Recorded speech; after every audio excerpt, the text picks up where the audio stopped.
facility, and they took me through some of this, and some of the imaging or testing that I did was with the mammogram. I mean, we did the whole hand thingy, and then we went to the mammogram, and then the ultrasound, which you were describing, that they divide and you know, go through all that. But then again, ladies and gentlemen, and I'm sure you're wondering, okay, how was it like, Chris, what was the feeling like? Watch this video as I actually went out there to examine myself.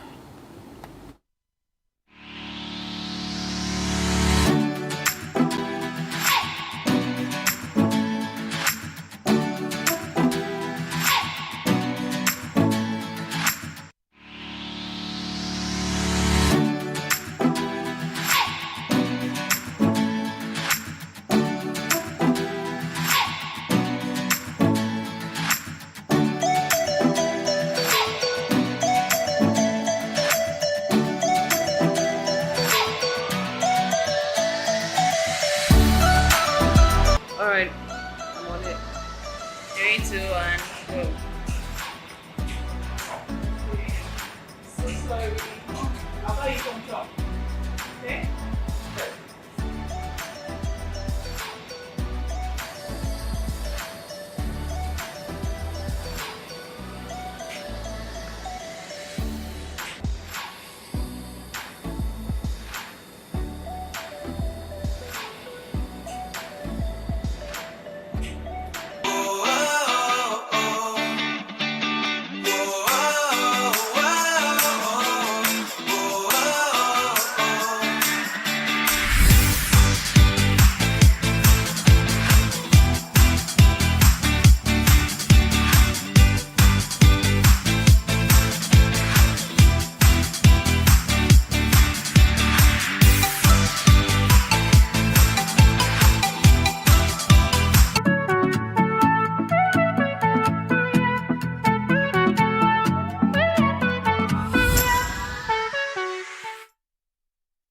All right, so that's it.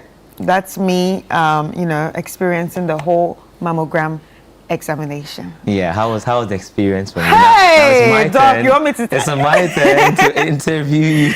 All right, so okay, before we get into that, why is it important to have the mammogram exam? Right. Yeah. So it's a screening tool, right? Not every lump will be picked up with the fingers, right? Now, the mammogram would be able to pick up a lump even about a year before it actually been felt in the breast. What? Right, so that's why it's that important. Oh, you the know, mammogram can actually pick up a lump a year before? About a year, before it's being felt. So that's why it's very important, you know, to go deep down, you know, to find out exactly. That's why it's a screening tool, because we are screening for things we can't prevent, right? If we can't prevent it, why are we screening for it in the first place, right? So that's why it's important to have a mammogram, and it uses X-ray, you know, just to, like we saw in the video, and to encapsulate, you know, one breast. Okay, so let me tell you my experience. Well, the mammogram, let's say this is the mammogram machine, and obviously this is the plate. Yeah. And you get to put your breast in here. Yeah. And then another plate comes from up and then squeezes it down. Yeah. So it presses it. But it's not painful, is it? Well, for your breast to be open. Okay. I think that's what it does. It's pressing for your breast to be open. And also, apart from the front side, I also had to turn on the side and to turn the whole machine for it to take this side. When I asked Naklokai, shout out to her though, when I asked her what she was doing on this side, so basically they were looking at the armpit area. That's the part that we usually miss a lot. And looking for the lymph nodes. Lymph nodes as well. Yeah. So at the end of the day, I had like some lymph nodes too. And she like everything is fine. But then it's a good experience, and it's not just about the experience. It's also important just to have it to you know, take care of yourself. But I never really thought about what you said, but it's nice that I'm hearing it for the first time. That this actually sees the whatever a potential lump before it even grows out. Exactly. For you to feel it with your hand. Yeah. Wow. Because the moment you start feeling it, it means that it's gotten to the centimeter, you know, level. I'm sure these things start growing from millimeters, and centimeters, and then you can now feel it. That's why I would ask you the rate of growth. Yeah. When did you first notice it? How fast how was growing? it like? Was it like just one finger, and how is it now? Like so like this question just pumped into my head. Okay. When it comes to a lump, what size will it be? Or let's describe it. Let's not use centimeters and meters. Let's just say sizes, maybe with seeds and or fruits. What size does it have to be before we classify it to, say, stage 3, stage 4? Okay, great question. Now let me take you back to examination. Right, I think I didn't mention this. Now, whenever we find a lump whilst we're examining, we will go to town with the lump, right? I'm just trying to say we'll go to town, we'll go all out. We'll go to work. Let's go to war. We'll go to town with the lump. Right. Now, I mentioned that we've divided the breast. Whichever quadrant we find that lump in, we want to now focus on the lump. Now, the things we are looking out for is the size of the lump. One, we're looking out for the shape of the lump. We are looking out for the edges. Is it regular or irregular? Now, for a lump with a regular edge, might be a benign tumor, i.e. fibroadenoma, right? If the edge is not regular, we can't really tell, we can't delineate, the lump from the other tissue. Now that's a bit dangerous. That's a problem. Yeah, it raises suspicion.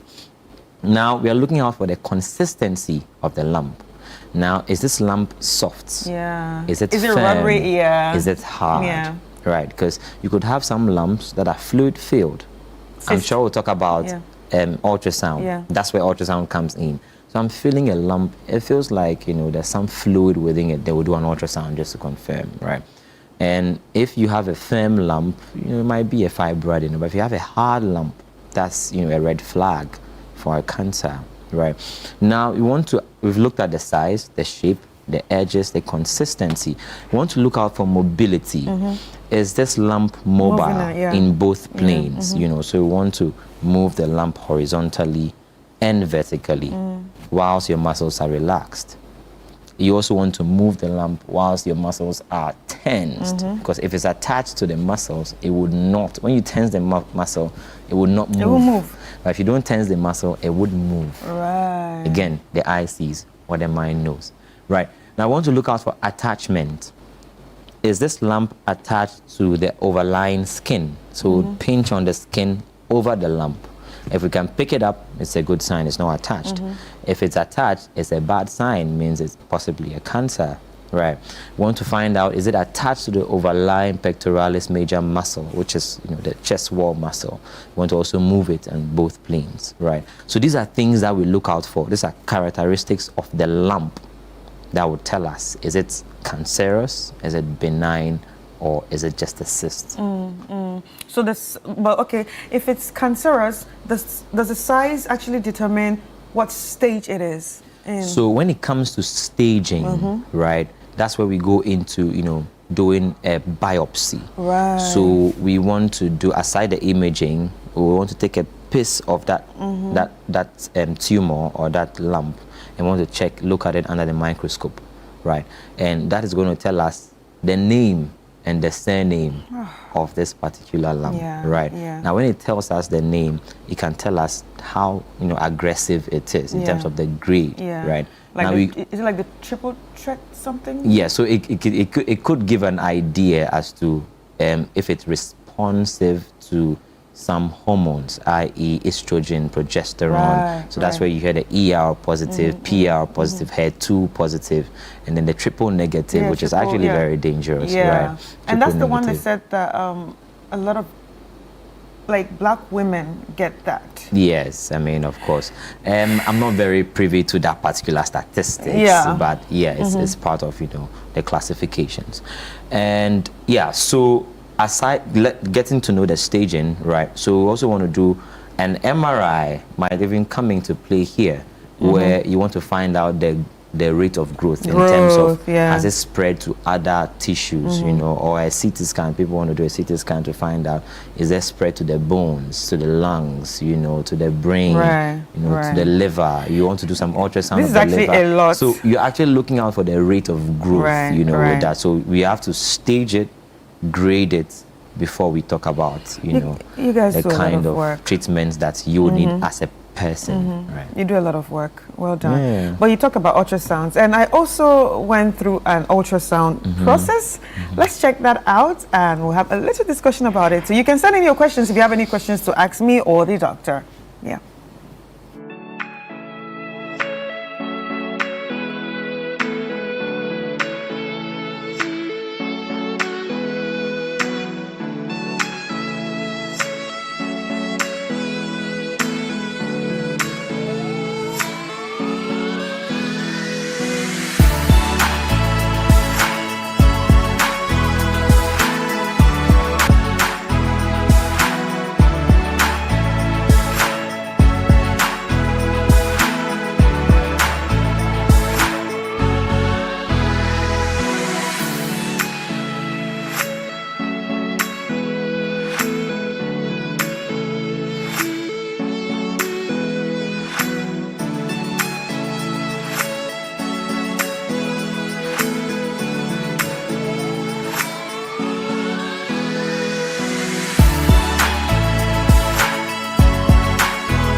I had a good time. Sorry.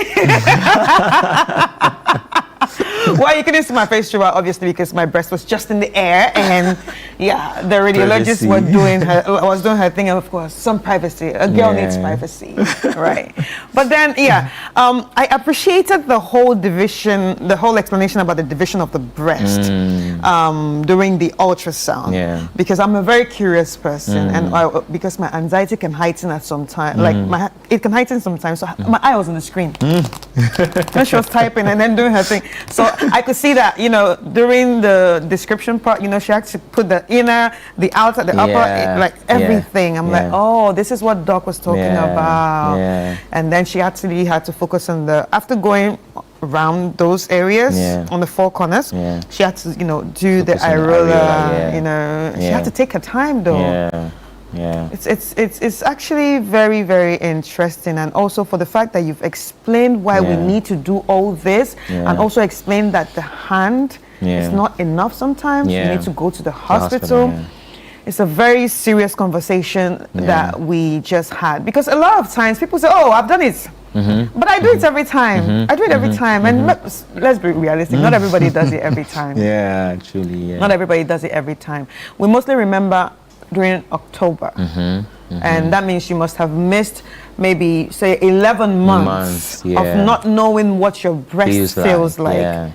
So when it comes to breast-human relationship, how important is it? How important is it to be friends and to have a relationship with your breast? So that's important. I want to say something. Say it. Let me keep it to myself.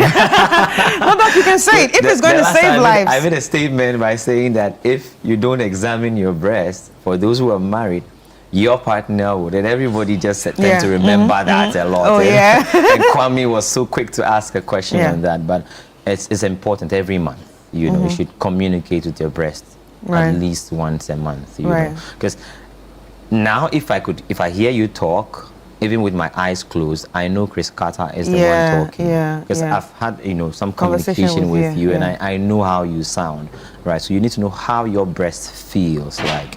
So you have to communicate with your breast at least once a month, so that in 8 months, when you feel something, no, this is not my breast. This is something within my breast. So any final words? Right. Final words too. Yes. So I just want to say that it's October. Utilize the season and get screened. Please get screened. We screen because we can prevent it, right?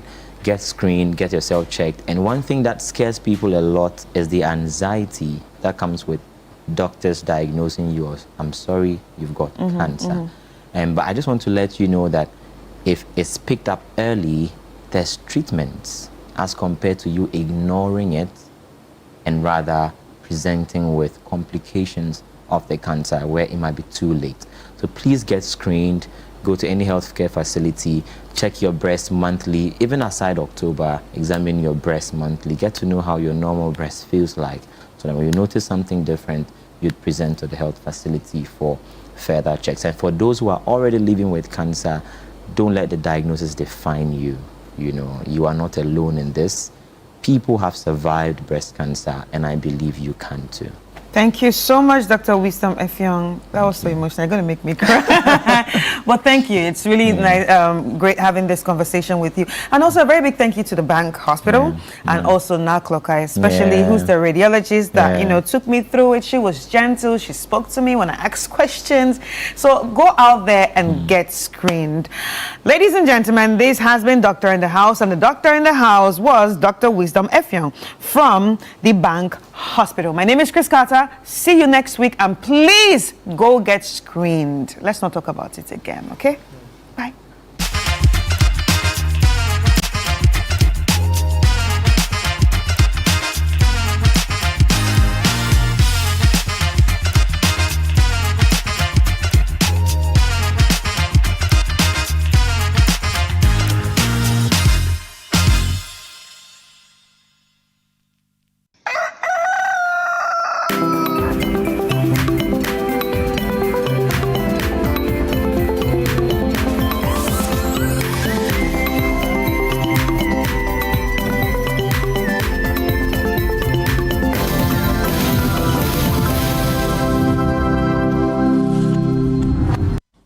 Welcome back. This is Breakfast Daily. My name is Jude Duncan.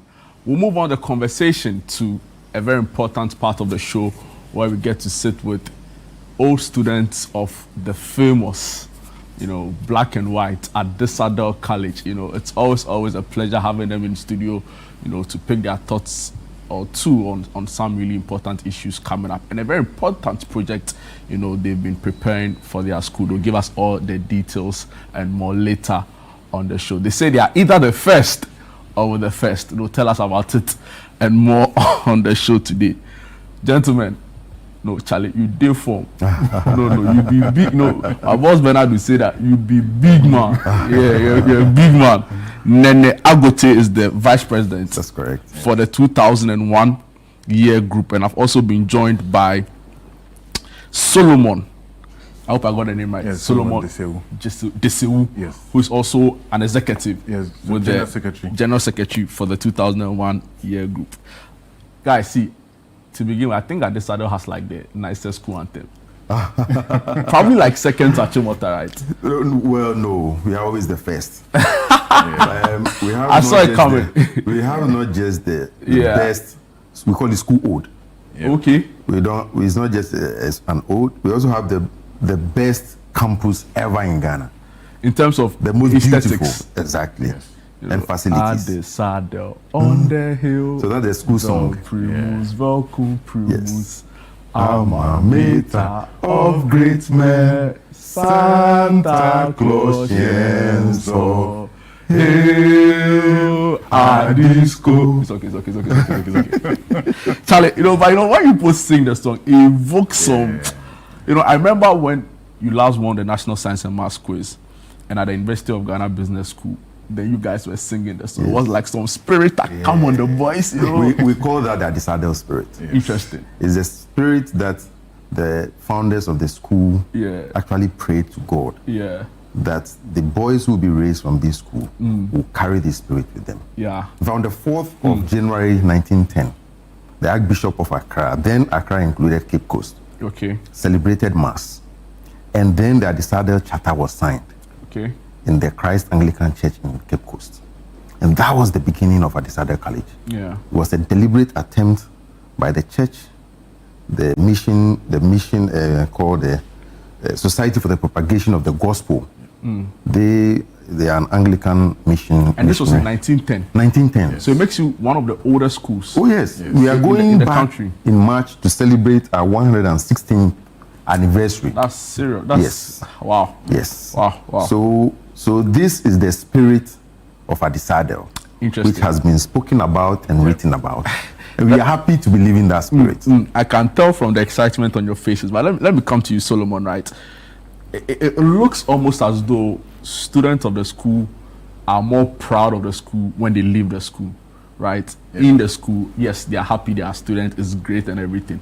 But when they leave, I have a couple of friends who, when they leave, they feel more proud to associate with the school. Is it like a result of something the Old Boy Association is deliberately doing, or it's just, a normal thing to do or have as an old boy? So it's a combination of everything you've said, from life on campus to life after campus, and the big world you see ahead of you and in front of you. You get to walk in the corridors of power, in the corridors of life, and you get to see from whatever career, profession, or whatever direction you're looking to go through, see Santa Clausians doing so well. In everything you're looking to do, you see Santa Clausians doing so well. And you see that fighting spirit which was inborn in you, was bred in you whilst on campus, showing and exhibiting itself in life. And it gives you that inner strength, inner desire to become greater than you actually were before entering the school. Yeah, as I say, people like, you like fighting. We don't like fighting. We are Christian gentlemen. We don't fight. But that's interesting. I'll come to your favorite memories in school. But then back to you. Why is it so important that you regroup after how many years of living? 25, 26 years? Yes. Why is it so important for you as a year group to say, see, we left the school many years ago, but we are back to, not only mobilize, but also address concerns within the school? Okay, so like the Sewu mentioned, and I decided your first 2 weeks in the school, at least when we were there, was an orientation period. And then they tell you all the great people who went to Adisadel and why you cannot fail in life once you have entered the school. Including One Love Kubolo. Of course, one of the best at what he does. Yes. And that is the spirit I'm talking about. I like the way he does it. So, One Love Kubolo, Mensa.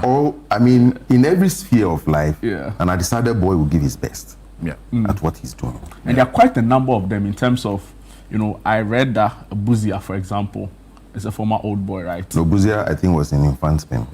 Buzia? Yes. Afrifa. Afrifa. Yes, Afrifa, who was in Adisadel College. Says Sam Jonah and so many other people. Quite a number of them, including others who want to be president. Justices. Exactly. Exactly. You see, so going back to your question, there's a reason why after 25 years you have to go back and give back to Adisadel. You are told that in the first 2 weeks you enter the school as part of your orientation. You spoke about the school ode and the school song. You are taught every verse of it. And in there you are told that others have labored and you are sharing the glory. So yours is to do exploits and add to the gain. And so 25 years after yours school, is to do exploit and add to the gain. So that those who come after will take up the story and sing, play up Santa Clausians. So that's how we sing. Wow. So as part of the Adisadel culture, 25 years after school, you have to go back and give something worthy of the education Adisadel offered you. So that is why for us as 2001 year group, we left in 2001. So 2026 would be exactly 25 years we left the college. Interesting. I get a sense that you've also been going back to the school to assess a lot of the things happening there. What would you say as a year group were the major concerns, you witnessed in the school, and what are you trying to mobilize, to address? So for us and what you're looking to address, I would say not because of what we saw and we're looking to address, but because there's a board that looks at everything that the school would need and then puts in front of you certain projects which you can select from.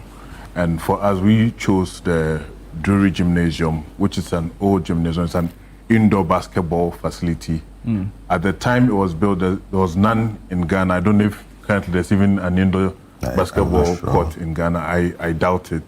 So you can tell the legacy which was existing at the time it was built, and then what you are looking to do, rebuild legacy.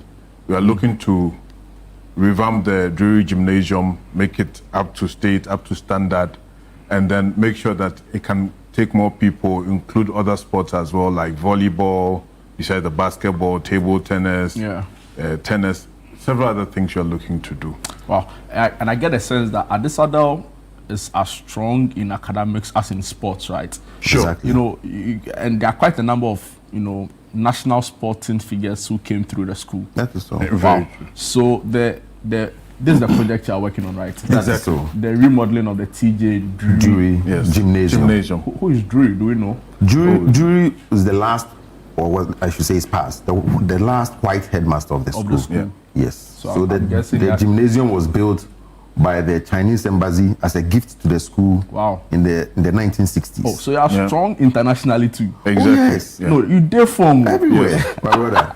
So even like either the first or the first. Yeah. No, that is serious. Yeah, so this will mean that you'll be the first school, senior high school in the country, of course, public, who have a modern gymnasium. Yes. Yeah. In fact, this had been there, like I said, since the 1960s. So you had a gym. You had a gym when you were in school. Yeah, there was a gym, but it was in rooms. Yeah. That's the sad truth. And so when the school presented the various options, project options available, we looked at it. We realized that 98, they have done the 98 year group. They have done a reading room for one of the campuses, Katanga. Yeah. And then 99, they did a solar. Yeah. So the whole of Adisada is 90% plus on solar. Wow, that's impressive. Sponsored by the 99 year group. And then the 2000 year group, they renovated what we call Job 600. It's a science block with laboratories and so many things. And then last Saturday, the old boys, through some very instrumental old boys, Nana Nyampong and co, they dedicated the first ever STEM block, fully furnished for the school. For the school. Yeah. And so when we saw these projects, we said, okay, let's do something for sports. Let's build on. Let's build on, but let's do something with a sports focus. Which is an area you're also very strong on. Very I remember, strong. you know, back even like as recently as a Sprites ball competition, like it was always at the saddle. Exactly. I mean, Botry in the mix. And hockey, we don't talk about it much, but this should be able to also host hockey. Yeah. When we're in school, no school would beat us in hockey. Interesting. Yeah. So we have a video that, you know, puts together or what we are talking about in a very nice way. We'll take a look at it when we're back. We'll continue the conversations with the group that say they are either the first or the first. Guys, let's take a look at this video.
So clearly an impressive work done by the year group to build a modern gymnasium to unearth the next generation of talents for the school. And clearly from what you saw in the video, so much has been done, but they need a lot more help to complete it. Solomon, I'll come back to you. How difficult has it been mobilizing the year group, you know, in terms of rallying them together for this project? So it's been quite an interesting task, I would say. You know, when it gets to family issues, people will come up with issues and all that. But we've got also a lot of people supporting as much as possible. You've got people paying, several people paying in. We've pledged to do a minimum of 5,000 each, but we're looking to even do more. So we're moving it to 11,000 for each person minimum. Each year group. Each member of the year group. We are looking at support from external bodies as well. We've reached out to several alumnus and alumni. And what's the feedback? It's been fantastic. So it's an ongoing conversation, and we are reaching out to several people. In just a few minutes past, you spoke to one of our seniors, Pastor Addison. Okay. Yes, he's from the 99-year group. Okay.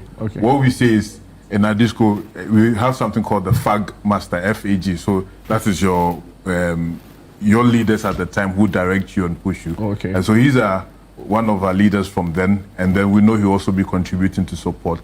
We've spoken to several other people, and the feedback is good. We are looking to cash in on the support. More interesting. But before you go on, like Oliver, we are always going to ask for more. So in asking for more, what are the platforms where they can reach out to support? They have bank account details, they have Momo numbers. Where somebody's watching, he's not necessarily in your year group, but feels like this is something I want to jump on and support. Are they allowed to even do that? Sure, yes, they are allowed to do that.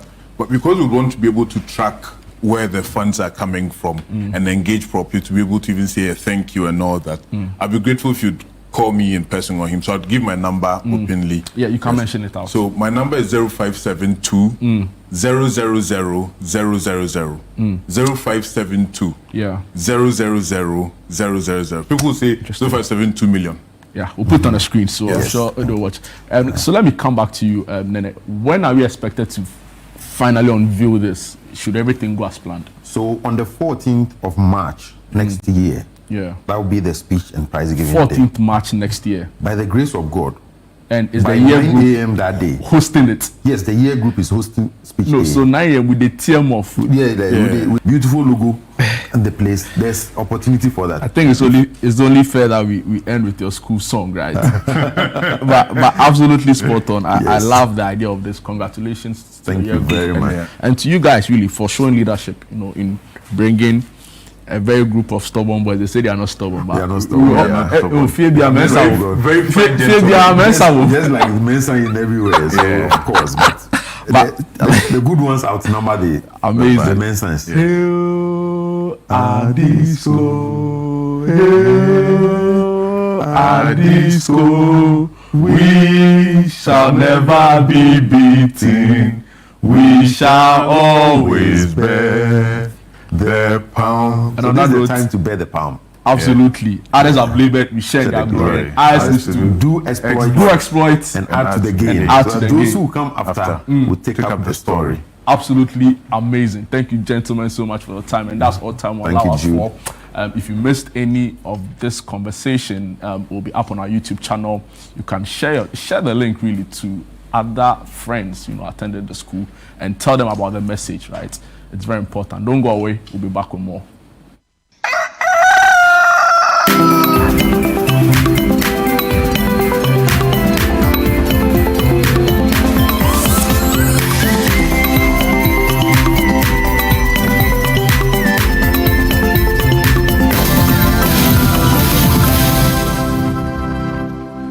All right. So that was a very interesting conversation that you had there. I'm sure you enjoyed yourself.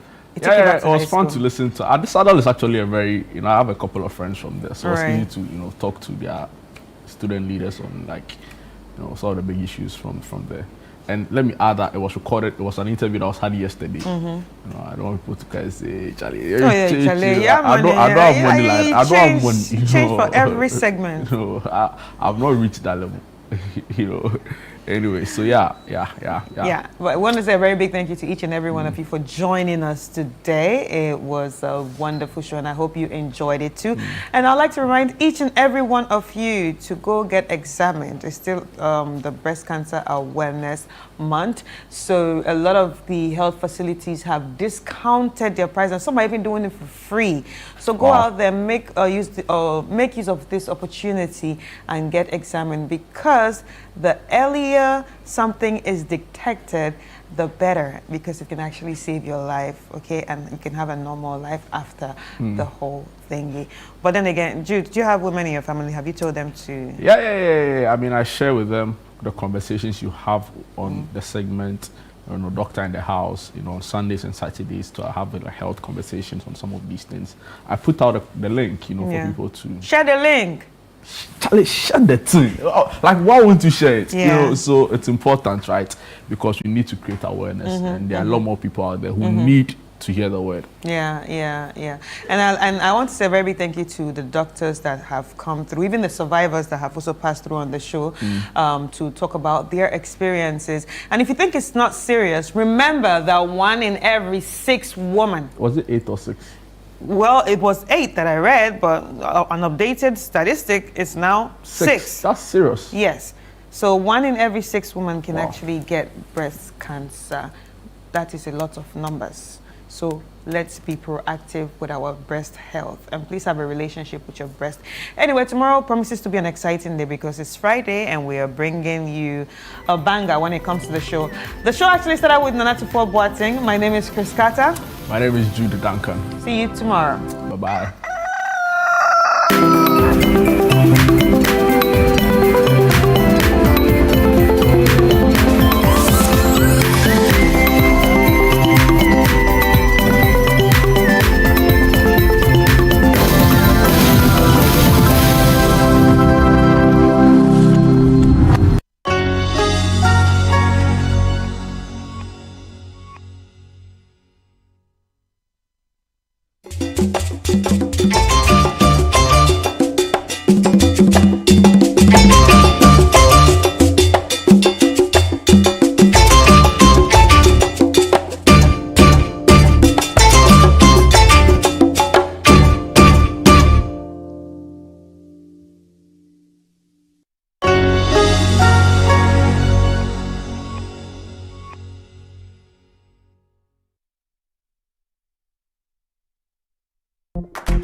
Your immune system is mercilessly efficient, with certain cells dedicated to devouring pathogens and others that seek out and destroy anything in the body that doesn't belong.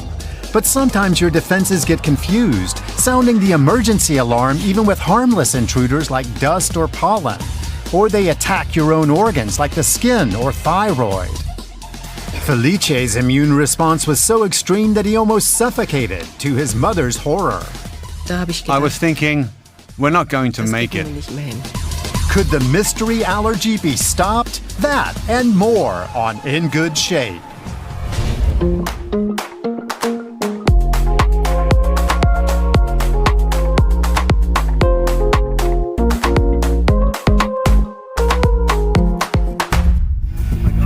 Felice Portelli has always loved speeding along on his motocross bike, up, down, and around dirt racetracks. He lived in Italy until the age of 12 and continued to spend his holidays there after his family moved to Germany. But after one summer, something wasn't quite right. Easy. Give me the bike and hold on to me.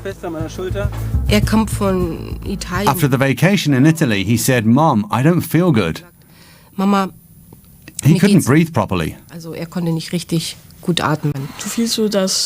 It feels like your lungs are contracting and you quickly get out of breath. Felice had already been to see a doctor while still in Italy, who diagnosed him with allergic asthma. But once back in Germany, his condition deteriorated further. It got worse by the week. He didn't want to go riding on his motorbike anymore, or do anything, in fact.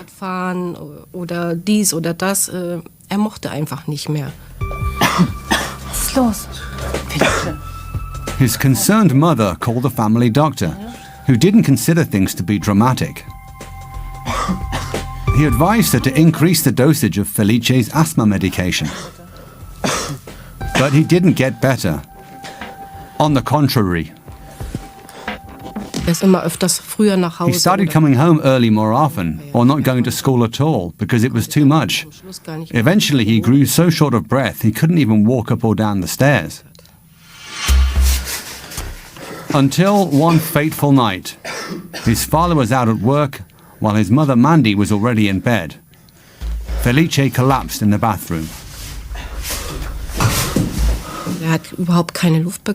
He couldn't breathe at all and was just gasping for air. That's when I really panicked, and I called an ambulance. Felice's blood oxygen saturation level was just 86%, way below the normal level of 98. He was rushed into hospital due to a suspected asthma attack. Asthma causes the mucous membranes in the airways to swell and constrict, letting very little air pass through, and that in turn can mean not enough oxygen reaching the bloodstream. Things can take a dramatic turn, to a point where children and teenagers end up in intensive care. And every year we still have asthma-related deaths in Germany. Dr. Maren Dittrich prescribed cortisone, hoping to stop the allergic reaction in Felice's airways and relax the bronchial muscles. Once the immediate danger was averted, the doctors switched the young man to a more effective asthma medication, then monitored him to ensure his oxygen levels rose back above 95%. A week later, Felice had recovered. His oxygen saturation was back up to 97%. In addition to his asthma spray, the 15-year-old now also had emergency medication in case he had another attack. But he and his parents hoped he wouldn't need it.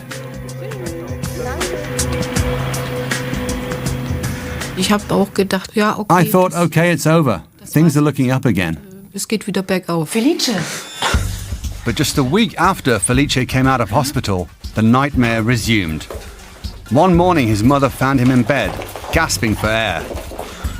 She immediately gave him the emergency spray.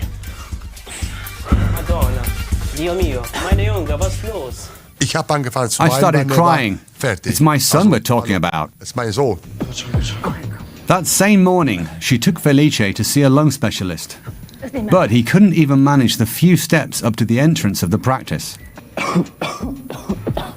His mother declined help from a stranger, but internally was starting to panic. That was the worst part, thinking, we're not going to make it. Stay tuned to find out what happened next and what was causing the serious attacks. Typical suspects are pollen, animal hairs, and dust mites. When the immune system targets the airways, symptoms range from an itchy nose and watery eyes to respiratory problems and fatigue. Allergies and similar disorders are on the rise worldwide thanks to climate change and air pollution. And treating allergies takes lots of patience. Getting a shot containing allergens was a last resort for Irma Bornhöft. Before being given the treatment by her ear, nose and throat doctor, the symptoms from her allergy to dust mites had grown pretty severe. I had this constant runny nose. Right after getting up, it would be completely blocked, and I had difficulty breathing. The idea now is to fool her body with a 3-year desensitization therapy. Basically, we're reprogramming the immune system. In patients with allergies, the immune system has taken a wrong turn somewhere. It's only supposed to react to bacteria, fungi, and viruses, not to things like pollen we inhale or detritus from house dust mites. Many allergy sufferers struggle with pollen year-round. Due to climate change, plants in many places are now blooming earlier and longer, exacerbating the symptoms. In people with hay fever, the immune system mistakenly identifies pollen as a threat and reacts as if it were a virus, bacteria, or other pathogen. Nasal sprays and allergy tablets can provide some relief from symptoms. And one promising treatment already being used in some countries is a medication containing antibodies. This is an antibody therapy that works very well in patients with uncontrolled asthma. It blocks the protein molecules in the body that are also present in allergy sufferers. It certainly can help, but ultimately it's a very expensive therapy.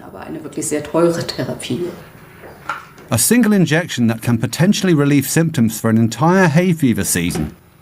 And another medication with a similar effectiveness is expected to hit the market soon too. Patients who discover through testing that they have hay fever are advised to try to keep pollen out of their homes, which might mean using air purifiers. And when they do venture outdoors, wear a mask. Another thing we learned during the COVID pandemic was that a lot of pollen allergy sufferers had fewer symptoms because they were constantly wearing masks, which also prevented pollen from getting through as easily. Diet is also important. Certain foods can worsen symptoms and increase the risk of cross allergies. Irma, for example, avoids kiwis, but now hopes to be symptom-free once she's completed her desensitization therapy. Plenty of people have food allergies. The most common culprits are milk, eggs, peanuts and other legumes, wheat, fish and seafood, and sesame. Sufferers just have to give those foods a wide berth. A misfiring immune system can start viewing parts of the body, like the hair, as hostile and attack. When it turns on the thyroid, it causes what's known as Hashimoto's disease, with symptoms like fatigue, depression, weight gain, and dry skin. The thyroid is a relatively small organ that produces T3 and T4 hormones. They regulate a range of processes in the body, influencing your heartbeat, metabolic rate, and mental health. If the thyroid fails to produce enough of the hormones, it can throw off the body's balance in a big way. Hormone expert Saskia Momberger is familiar with the full range of potential symptoms caused by the autoimmune disease Hashimoto's thyroiditis. It triggers a kind of inflammatory reaction that impairs the thyroid's function and leads to reduced hormone production. And thyroid hormones are needed throughout the body. Autoimmune diseases involve malfunctions in the body's natural defense system. In the case of Hashimoto's disease, it mistakenly identifies thyroid cells as a danger and attacks them.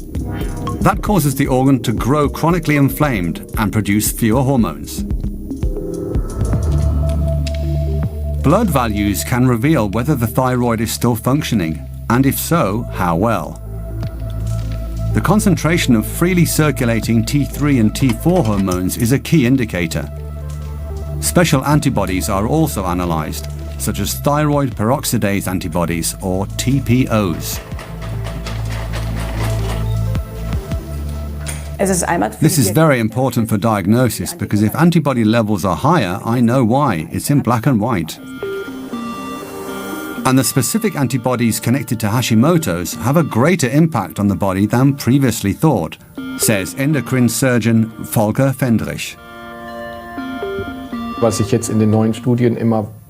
Recent studies are increasingly showing that these TPO antibodies don't just target the thyroid. They can also be found in many other organs and bodily fluids, such as the synovial fluid in joints. There are no specific drugs for treating Hashimoto's disease. To compensate for the insufficient hormone production and provide symptom relief, patients are prescribed tablets containing synthetic T4 hormone.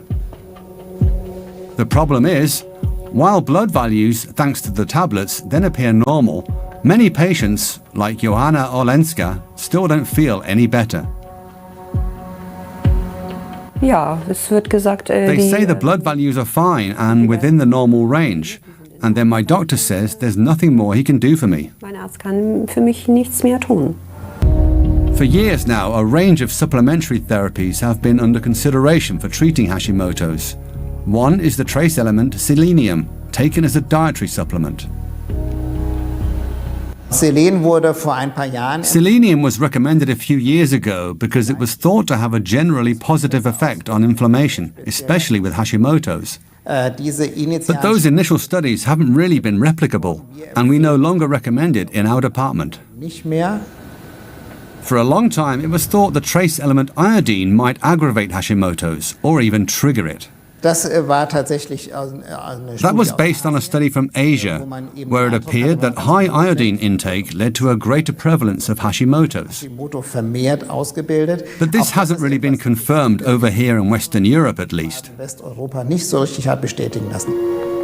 Experts now agree that consuming iodine via a reasonable amount of table salt is fine, but not as an extra dietary supplement. What's also clear is that the thyroid changes over the course of the disease, growing smaller and more fragile, and in many cases developing dark spots. But it doesn't waste away completely. A few cells can be enough to sustain the autoimmune process, and 100% of the thyroid is never completely dead and providing no stimuli for the body. As is also shown by a study in Norway. Hashimoto's patients who had their thyroids removed felt better than those only on medication, especially when it came to symptoms like fatigue and exhaustion.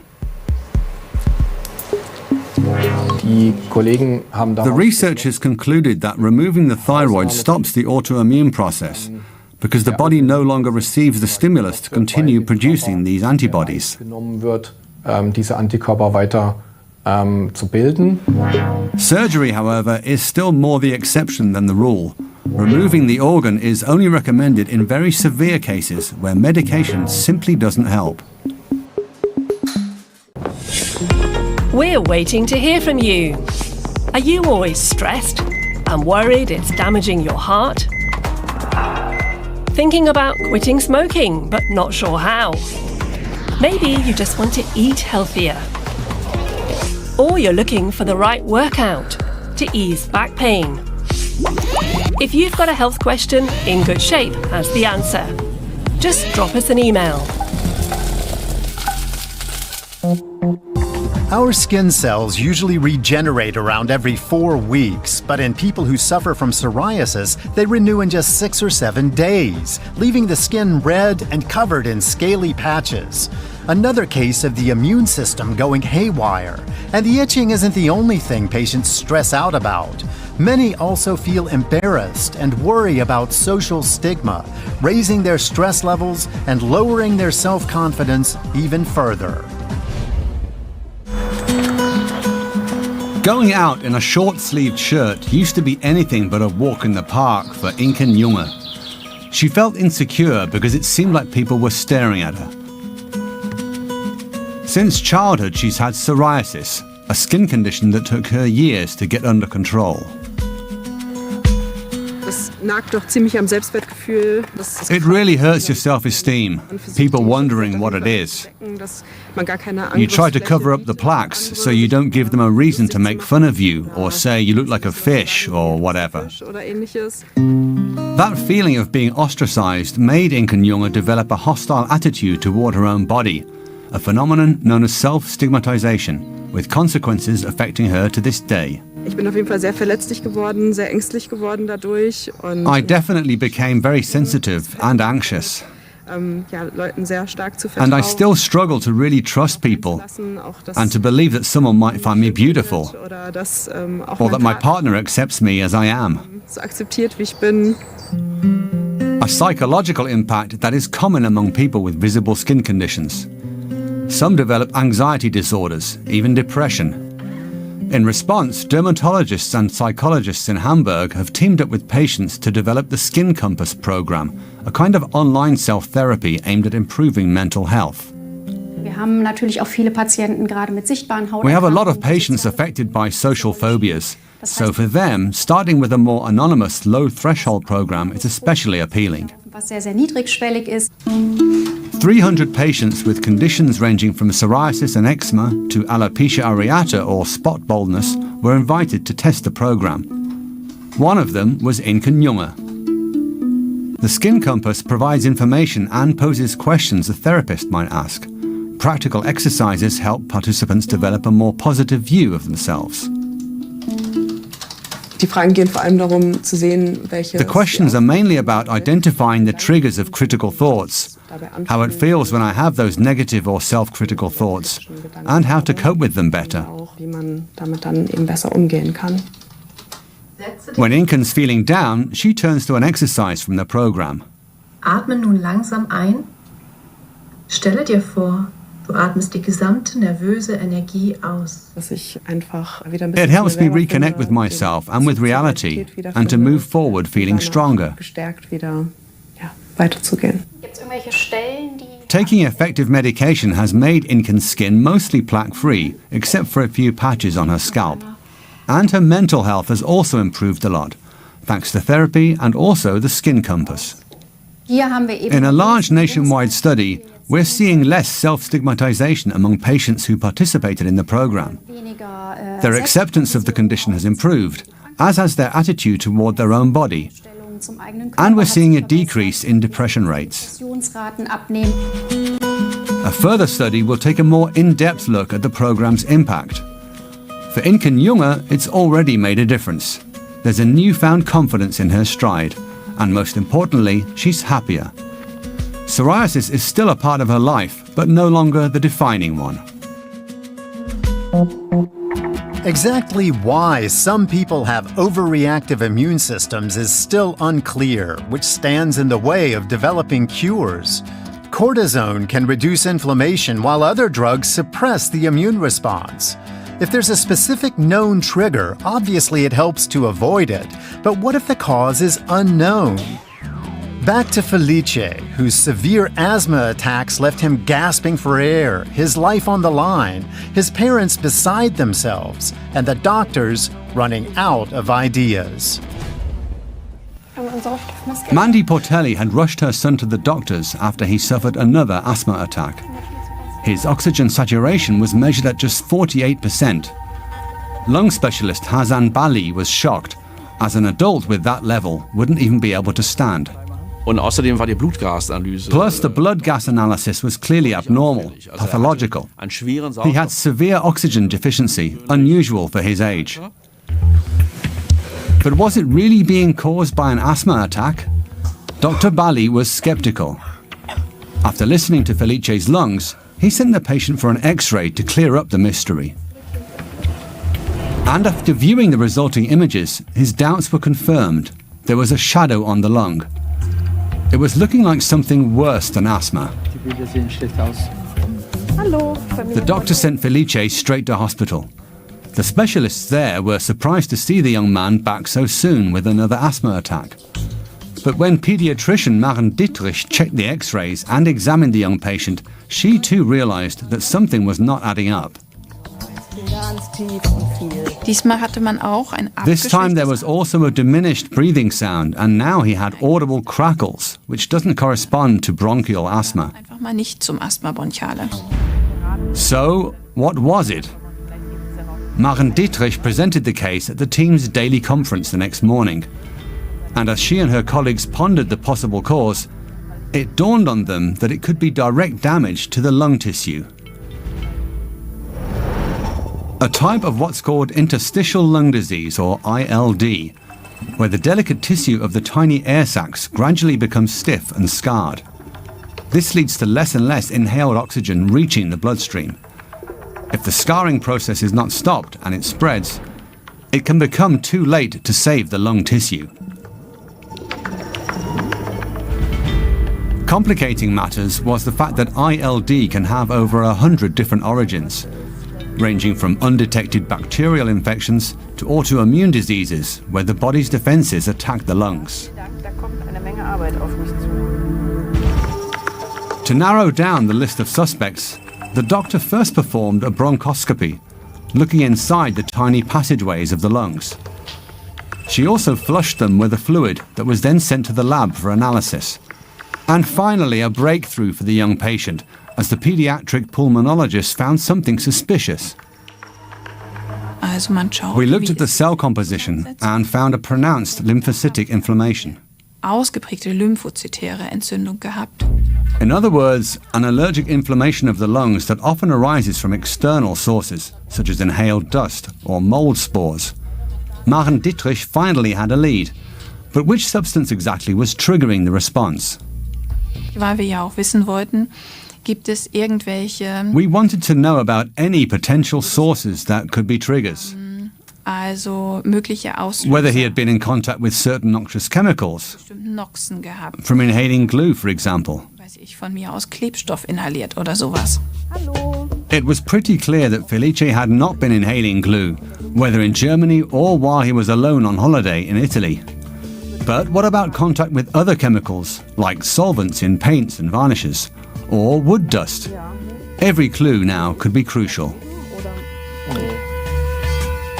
Ich hatte die Eltern auch gefragt. I also asked his parents what they do for a living, because if one of them were, say, a carpenter, that could definitely be relevant. Kann das durchaus relevant sein. Und and I also asked about any pets. Wie sieht es aus mit Haustieren? Und liebt Tiere. And he's crazy about animals. He loves dogs, birds, animals in general. He even wanted to become a vet. And Felice was particularly fond of a specific species of parrot. I had cockatiels in my bedroom. I had a lot of fun playing and singing with them. But as the cute-looking birds move around or fly, they shed dust and tiny feather particles. If anyone nearby inhales them, they're drawn into the fine air sacs or alveoli in their lungs. In some people, those particles trigger a reaction, and the resulting inflammation can spread through the alveoli across the entire lung. All that was missing was definitive proof. So Maren Dittrich took a blood sample and sent it to a specialized lab to check for markers indicating the disease.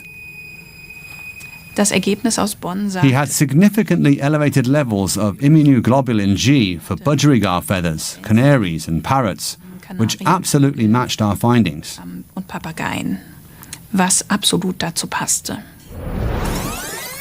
And the timing matched too. Felice had only had the birds in his room since the end of the summer holidays, which was when the whole nightmare had begun. The diagnosis was now clear. The dust from the cockatiel's feathers had triggered a severe inflammation in the alveoli.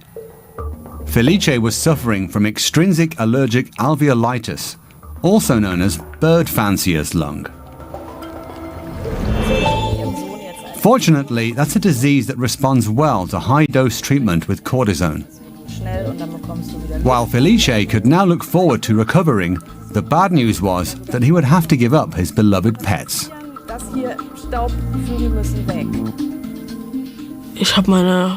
I loved my cockatiels. I actually wanted to keep them, but that just wasn't an option.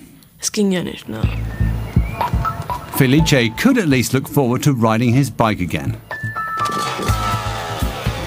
He was able to breathe almost as well as before, but the long journey wasn't quite over, with 6 more cortisone treatments scheduled, each one a hospital visit. But now he's gotten the all clear. I'm so happy to have him back. The family gave the cockatiels to a bird park, where Felice can visit whenever he wants, should he manage to find the time.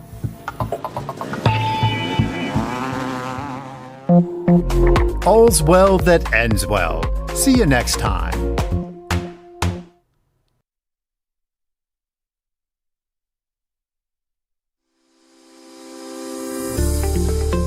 The greatest impairment for every person with autism has to do with communication difficulty, behavior issues, and challenges in interacting with people. EdTech is critical using your KCC model, KIT Content Confidence. For me, as a visually impaired person, if you produce your document in print and I want to read it, I either have to scan it, and that is technology, so that it can come into a speech format. How can we get inclusive education for all? When it comes to learners with disability, there's so much barrier. There should be 3 things I want to emphasize. If these things are not provided to support a child with autism or a person with autism, it makes life very frustrating.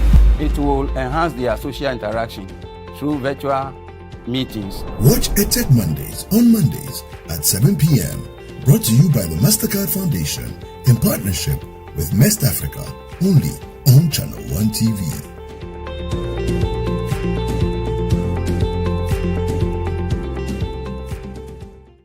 This October, Northern Ghana takes center stage. Get ready for the Northern Business Fair 2025, the ultimate one-stop shop for everything made in Ghana in the Savannah, Northern, Northeast, Upper East, and Upper West regions. From hand-woven smocks and intricate crafts to modern manufacturing, innovative packaging of made-in-Ghana products, and thriving homegrown businesses, it's a vibrant celebration of talent, innovation, and authenticity. Brought to you by Channel One TV and 97.3 CDFM, it's the biggest trade fair showcasing Kenyan SMEs, startups, research bodies, and indigenous brands making waves across the nation. It's happening on Saturday the 25th and Sunday the 26th of October 2025 at the Tamale Sports Stadium. The time is 9 a.m. to 6 p.m. daily. Want to exhibit? Call 0205-973-973 today and book your space. Don't just hear about it, see it, experience it, and live it. The Northern Business Fair, your market, your connections,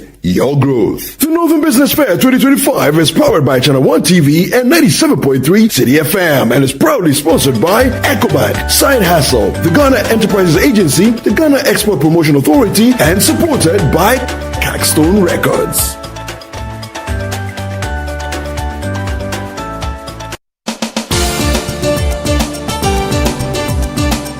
A nation full of questions, where truth often hides behind noise, one show dares to ask what truly matters face to face. With fearless clarity and a quest for accountability, host Umaru Sanda Amadou sits down with the movers and shakers of politics, governance, society, and business, confronting the issues that define our national conversation. The party itself has said that whenever you're in opposition, you should choose flag bearers early. So what you are trying to tell me is that you want somebody who is going out to come and select a leader for you. So the next person will come and say, but I didn't select him. Direct victim of attack, violent attack. Where and when? The first one happened in Parliament. I was pregnant. Now, for me, it was legitimized by a radio or TV station giving her a position to work. So for you, take issue with GH1 and what and giving her the platform. That is where the minority is. We are on them. We've asked questions. President Mahama will be a mean president if he prioritizes only his children and DCP. He needs to demonstrate a Ghanaian government. Every Tuesday at 9 p.m., join Umaru Sanda Amadou on Face to Face as he digs deeper, challenges power, and reveals the stories shaping Ghana's future. Only on Channel One TV.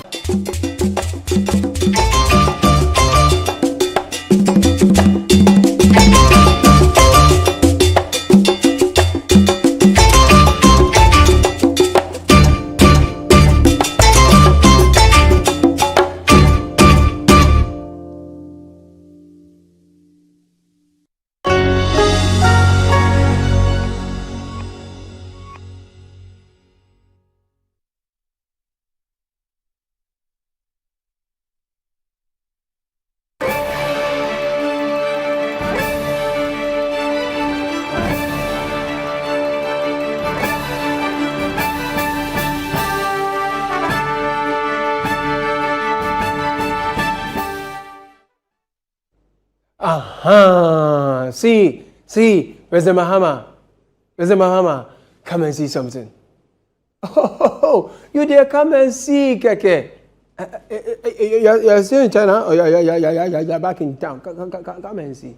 Our production cost has increased significantly, and this is because of the pollution. Chemical cost is gone up because of more use of the chemical, and also we have breakdowns of our equipment because of high turbid water, frequent shutdowns, and it's even affecting our service because we don't get so much water to supply because the water is so turbid. when you treat a quantity, you just get about 60%, sometimes 50% of it. The other must be thrown away, and that is affecting us in a way. 200% increase in tariffs proposed. Because of what? No, because of what again? Galamsey. The same thing that the government says it is dealing with so well, that we don't need a state of, Yes, I have the power to do it. But the president acts on the authority, not only on the authority, on the advice of the National Security Council. And as at now, this moment, the National Security Council believes that we can win the fight against Galamsey without a state of emergency. I want to assure you that the day they advise me otherwise, that, boss, now we need a state of emergency, I will not hesitate in declaring a state of emergency. If the president is reluctant to declare SOE, then we too, we are very, very extremely reluctant to pay more tariffs because of Galamsey. And I'm Mr. Wei, the one who was talking. If you and your good friends in the industry want more money because Galamsey is making the work difficult, please go to Onesimus, or what is his name, Naimos. Yes, they claim they have been eradicating Galamsey every day. Go to them. And yes, thank you very much at all.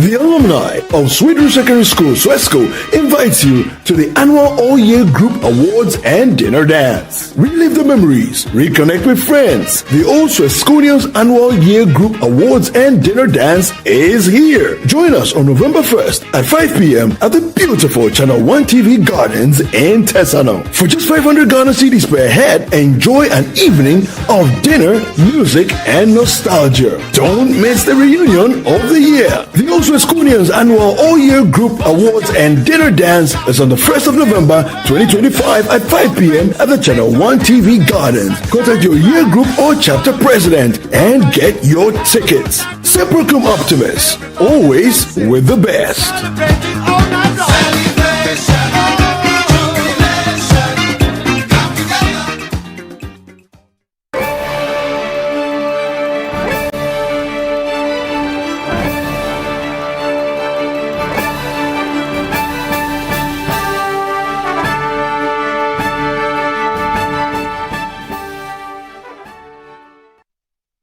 Okay then, welcome to the show. This is Backpage on Channel 1 Television. My name is Caleb Kuda. Let's link up on LinkedIn. Is that all right? Okay. Before we start the show, I have received a petition from some concerned viewers of Channel 1 TV. What is their demand? There was a conference this week, press conference, I think. They want to see it again. What exactly was it about?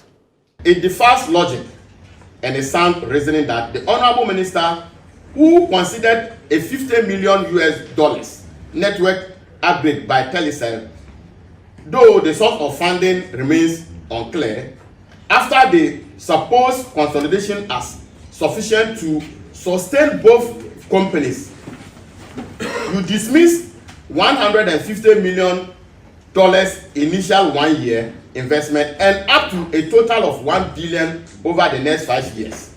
Such a position not only lacks consistency, but also raises serious questions about the minister's judgment and underlying motivation behind the decision. Is that not Honorable Matthew Nyindam? Honorable, come down. What's the issue? Say it again. It defies logic and a sound reasoning that the Honorable Minister, who considered a $50 million network upgrade by Telecel, though the source of funding remains unclear, after the supposed consolidation as sufficient to sustain both companies. You dismiss $150 million initial 1 year investment and up to a total of $1 billion over the next 5 years. Such a position not only lacks consistency, but also raises serious questions about the minister's judgment and underlying motivation behind the decision. Hey, Honorable, you were addressing an issue involving Jatta, eh? He is not doing something right according to you, right? Hey, but Honorable, Jatta dear, if you want to deal with him, you must prepare yourself well, because you will bleed. Recton promise of $150 million is for the first year, with a planned investment of over $1 billion. In a case of Telecel, is bringing on board absolutely nothing. So why will the minister abandon Recton for Telecel? The Ghana Education Service will need to do a lot more in comprehension in our basic schools, because if this is your understanding, it's a big source of worry for us as a country. Media, I didn't say it to Jatta dear. He will finish you right in front of you. You finish a man in his own house. It's so wrong. He is not like his other colleague. His other colleague, that some nurses were saying, Ghana nurse, some of you, your mouth. What's what school? No, drama. Honorable problem is kind of. Mr. What school? No, drama came. Or it's my movie. You did not collaborate. Lewen near Jacoa. Or a very masterpiece. Just say a big blow baby. Oh, the original how your aunties be. I say, that's why I'm up. What was why a politician?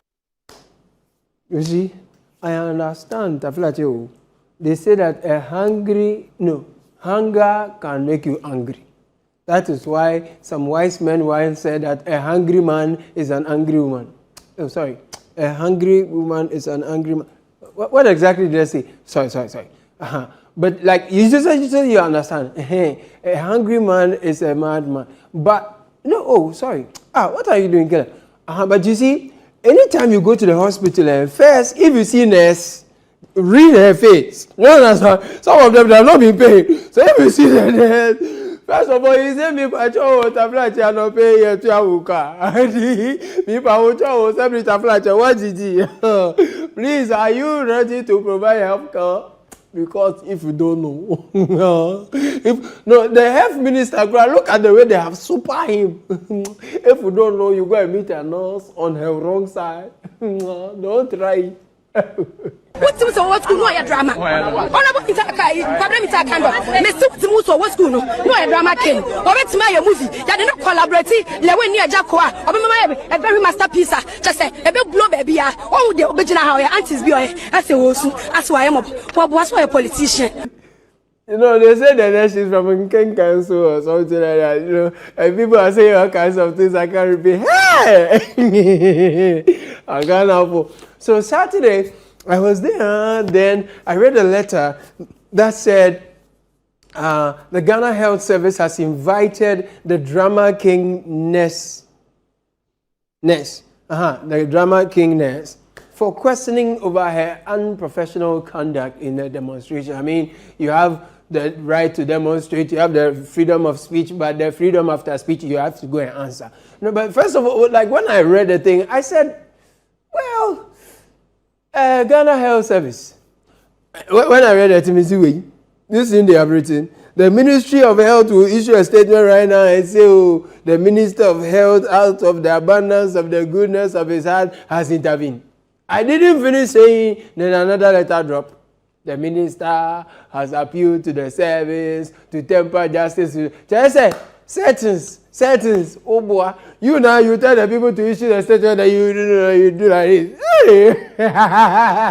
Ghana Health Service though, yes, it's bad in the government has not paid the people for MEMS.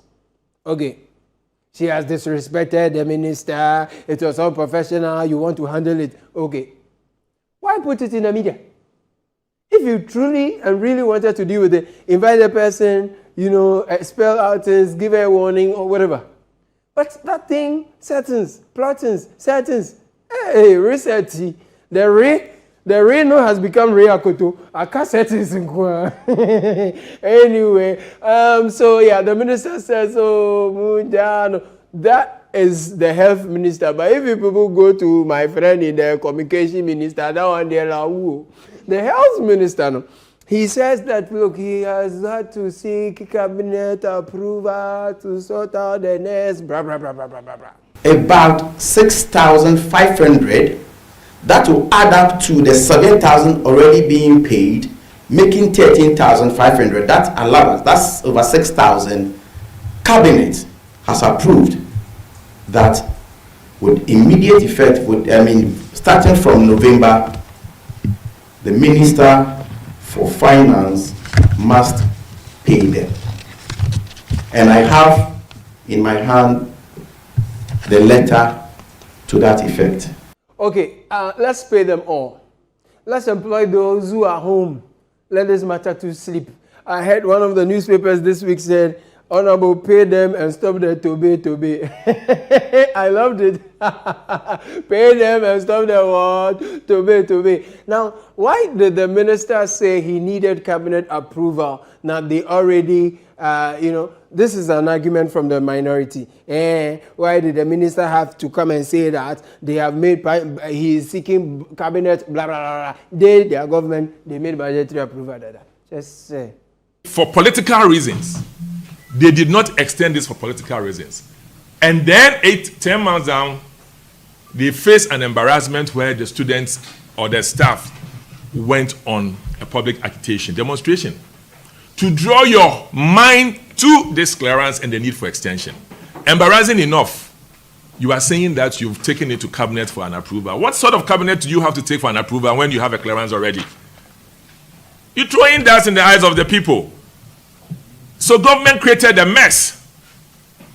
And they've seen 10 months, it's caught up on them, and they are fixing it. Well, the truth is, we all need to commend the minority for striving very hard to make themselves useful. The truth is that if half of NDC MPs don't go to work, the other half will still be more than the NPP side in Parliament. Hey!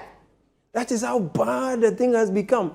Half of NDC MPs, when they decide not to go to work, they decide to go on strike or whatever it is. The other half, in fact, will still be more than. Who did this to him? So,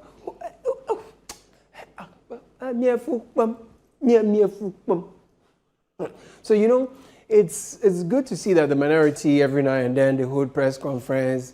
Yeah, every 1 minute, be another press conference. It's not bad. You have to be busy, because the devil find, for I do. Otherwise, Reverend Inti for your. Hello, sir. How are you? Let's move on. This matter. How should I say it? So, Engineer Kwabene Japan.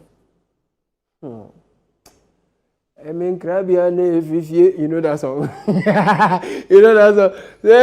Is a Chinchilla president there? You go chop some. It's not like that. We shouldn't do like that.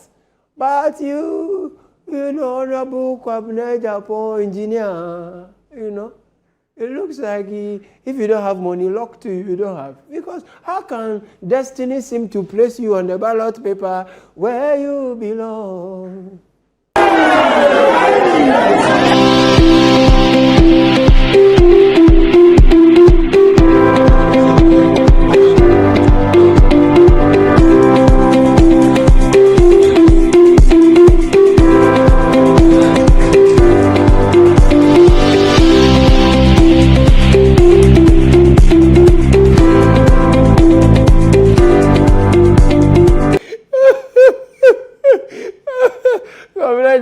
When you were with Baumi, I thought nice. You were coming back, one day. So then before I know you say you want to be president.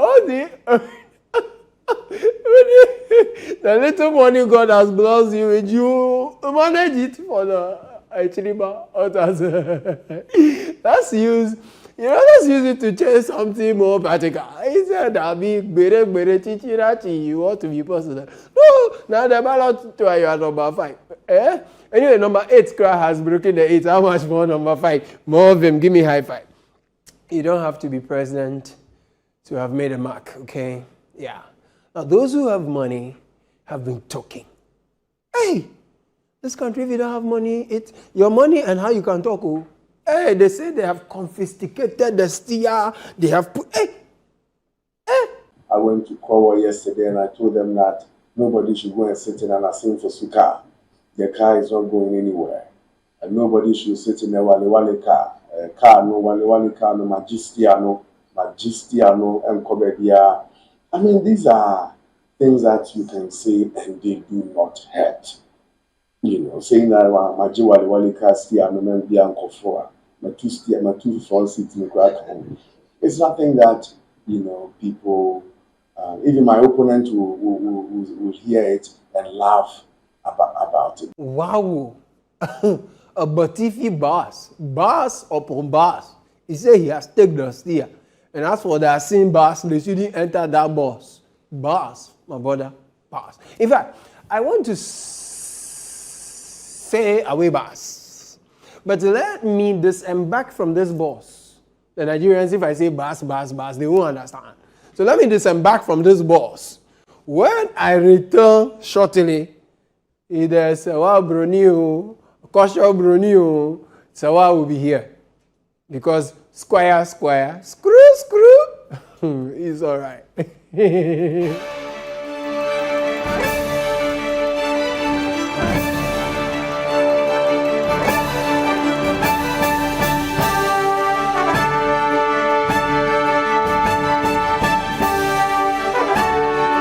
This October, Northern Ghana takes center stage. Get ready for the Northern Business Fair 2025, the ultimate one-stop shop for everything made in Ghana in the Savannah, Northern, Northeast, Upper East, and Upper West regions. From hand-woven smocks and intricate crafts to modern manufacturing, innovative packaging of made-in-Ghana products, and thriving homegrown businesses, it's a vibrant celebration of talent, innovation, and authenticity. Brought to you by Channel 1 TV and 97.3 CDFM, it's the biggest trade fair showcasing Kenyan SMEs, startups, research bodies, and indigenous brands making waves across the nation. It's happening on Saturday the 25th and Sunday the 26th of October 2025 at the Tamale Sports Stadium. The time is 9 a.m. to 6 p.m. daily. Want to exhibit? Call 0205-973-973 today and book your space. Don't just hear about it, see it, experience it, and live it. The Northern Business Fair, your market, your connections,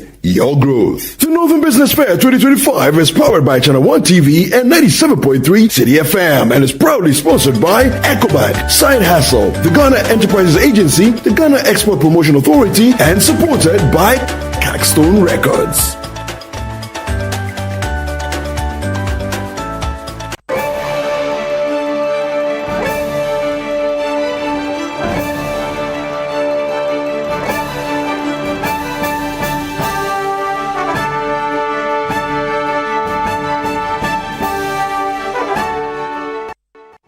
Welcome from that break, my friends. This is Backpage on Channel 1 Television. My name is Caleb Kuda. If there is any Nigerian close to you, please give them a hug. Or how do you say hug? Hug. Nigeria people. Give them a hug now. Omo Nigeria don't suffer. Ghana is going to the World Cup. We are going to the World Cup. Ghana is going to the World Cup after we score goal. Woto. Nigeria don't suffer. They didn't see this neither. They didn't see this coming. Ghana is going to the World Cup. As it is sweet, it depends. As it depends, it is. They have to submit this. As it is sweet, it depends. As it depends, it is sweet. I was in a meeting actually, some late night commitment. When I know when Ghana played against, was it Central African Republic or Comoros? Who did we score 5? No. So yeah. Now, after this meeting, after this meeting, after this meeting, I got into an Uber and, the driver was listening to some commentary and I was like, hey, what's the score? He says 5-0. I said, hey, 5 who? He said, yeah. Then he said, The moment he said, I said, oh, Blaster cover Nimgwasia Babiomuana. Who has winning? Who is winning? He said, oh, Ghana is winning. I said, true. If Ghana has Ghana has won, whichever, is it you have to say, Ghana for. Anyway, who know the amount here, Papa? But, they say some other footballer, Ghana, Bago, they have been bugging. What is his name again? Katia Oho. Omupa no chose aw but bobo no be farmer ya o si dabi onu de o ya England or ya brofufo or Ghana. Afa na ya call hot cap no o si you people I am available, okay? I'll go and sit down. I'm a mapu kapoma vienyama. Are we your classmates? Huh? Thomas Partey will leave us now, come and play for Ghana, and you are there. Kaka Masagbo. Go and sit down. Go and sit down. Yes, and Ghana's freshly minted lawyer, I'm here. You understand? Yeah, lawyer I'm here has put it very aptly for our Nigerian brother. He said Morocco, port 4. Tunisia, port 5. Egypt, port 1. Ghana, port 2. Algeria, port 3. Nigeria, Port Harcourt. No, Esquire, you spoiled her. Now, there is an upper court. From Port Harcourt to an upper court, Nigeria, deal with it. You will deal with it. Your heart will pain you pains. As they pain them. It is. Give me that sound. As they pain them. It is sweet. Honorable Alan Kojo Chematindo. I now understand, why he chose the butterfly as the symbol for his movement. Guys, watch this. We are ushering a new era, a new dawn in Ghanaian politics. A new dawn that will end the divisiveness, acrimony, and rancor in politics in Ghana. A new dawn that will also end the duopoly in Ghanaian politics by offering Ghanaians a credible alternative that will bring about economic transformation, which will translate into massive job opportunities, usher in a golden age of business.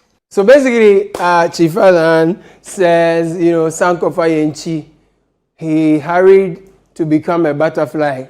But at the time he was the movement, he was not yet a butterfly. He's now realized that the thing, it has not been flying. You understand? As for butterfly, you for fly. All along, it be caterpillar. So they do movement. But I know they fly. It is now that, the ladies in the newsroom said, UP party. Almost say I said detergent. UP plus. A TNE shine. Or I'm going to say, wine. United we shall stand. That's it. United we shall win. United we shall stand.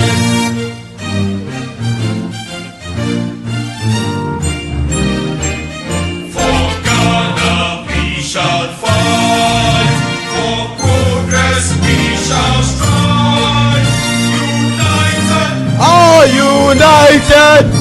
United we shall fight. And yet the BWBU is United Party.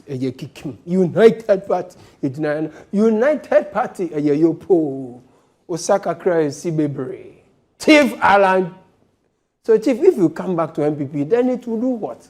Or you just want all the people who are not happy with MPP to come and follow you. The more the 30 years goes down, the happier you are. I can see you are the happiest, because happy everywhere.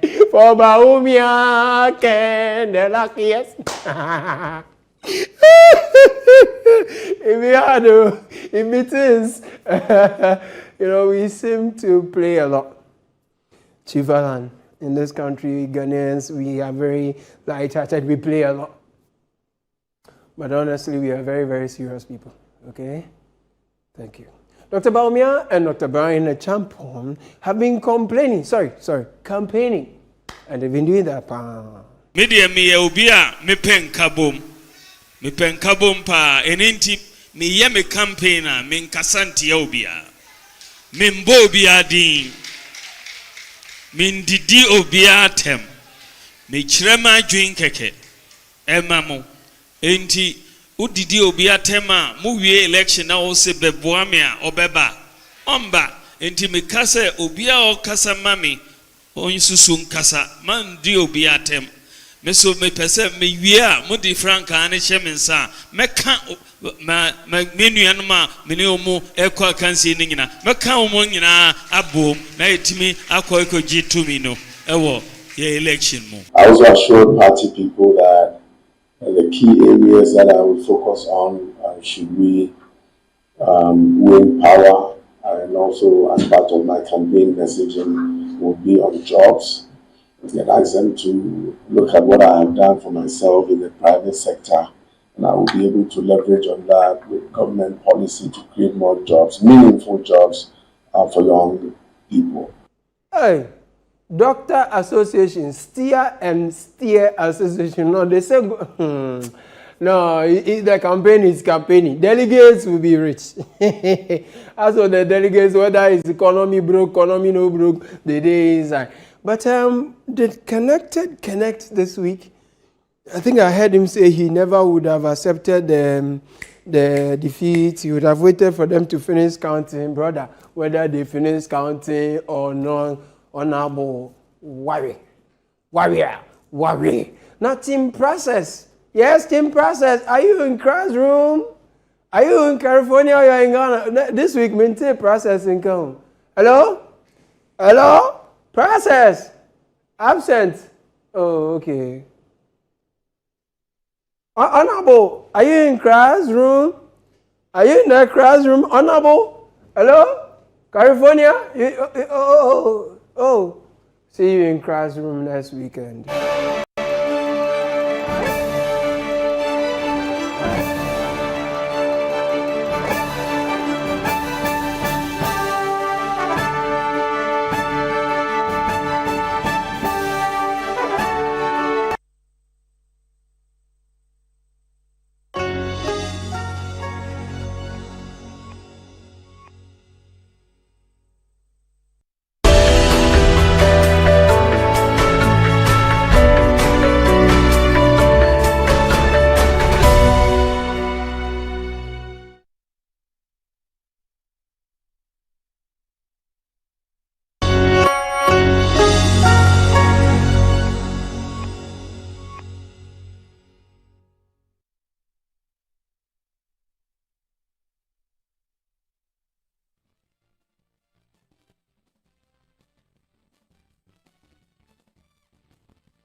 Hello and welcome to Newsfeed on Channel 1 TV. I am Inu Safo. Coming up, Office of the Attorney General concludes 12 high-profile cases under oral investigation involving alleged corruption and financial irregularities. Also coming up, a sponsor of the anti-gay bill, Reverend John Ntimfojor, calls for immediate reintroduction of the legislation in Parliament for consideration. Coming up in business, producer price inflation for September edges up slightly to 3.2%. And later in sports, Black Queens face Egypt's Cleopatra's today in Ismailia in ongoing 2026 WAFCON qualifiers. The details of our stories. The Office of the Attorney General says 12 high-profile cases under oral investigation involving alleged corruption and financial irregularities have been concluded. This was disclosed by Attorney General and Minister for Justice Dr. Dominic Kayine during the Government Accountability Series held on October 22. The concluded investigations include the NSS Ghost Name Scandal, the Pualugu Dam Project, SML contract, Sputnik V vaccines, and 8 others. As part of the next phase, the Attorney General's office says it is approximately 10 criminal cases arising from the NSS scandal will be filed, with some public officials expected to serve as prosecution witnesses.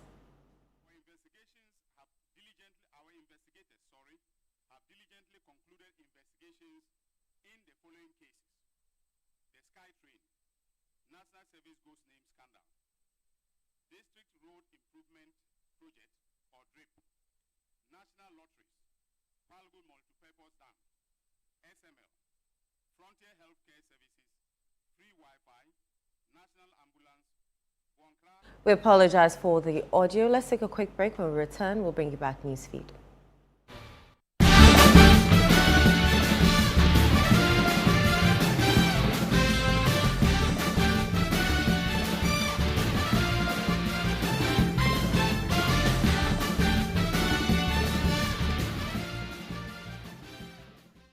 This is Afro Quality. It's not just a store. It's a new way to think about African retail. For centuries, Africa's artisans have created. But too often, their reach stopped at the border. Today, it is easier to bring goods from anywhere in the world and sell them in Africa than it is to make something in one African country and sell it in another. Afroquality exists to change that. We are a retailer dedicated to African brands. A platform where makers scale beyond their home country. A bridge connecting cultures, markets, and communities across Africa. And behind it all, technology. Efficient, modern, seamless. Afroquality is built to carry African creativity further with the speed and clarity of today's digital world. Africa is the youngest continent in the world, but youth is not an advantage without jobs. Jobs come when makers can sell, when industries can scale, when creativity is turned into commerce. Afroquality is how we create those jobs, with a network of retail stores in different countries for African brands, making it easier for customers to buy African, and turning every purchase into an act of progress. This is not just retail, it is system change. It is possibility turned into reality. This is Afroquality. Love the Premier League?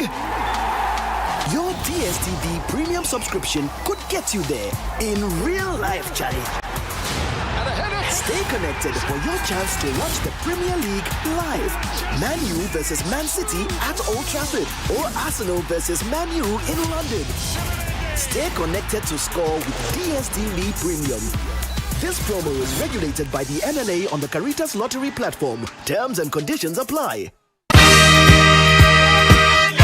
The alumni of Sweeter Secondary School, Swesco, invites you to the annual All-Year Group Awards and Dinner Dance. Relive the memories, reconnect with friends. The Old Swesconians Annual Year Group Awards and Dinner Dance is here. Join us on November 1st at 5 p.m. at the beautiful Channel 1 TV Gardens in Tesano. For just 500 Ghana cedis per head, enjoy an evening of dinner, music, and nostalgia. Don't miss the reunion of the year. The Old Swesconians Annual All-Year Group Awards and Dinner Dance is on the 1st of November 2025 at 5 p.m. at the Channel 1 TV Gardens. Contact your year group or chapter president and get your tickets. Sepulchrum Optimus, always with the best.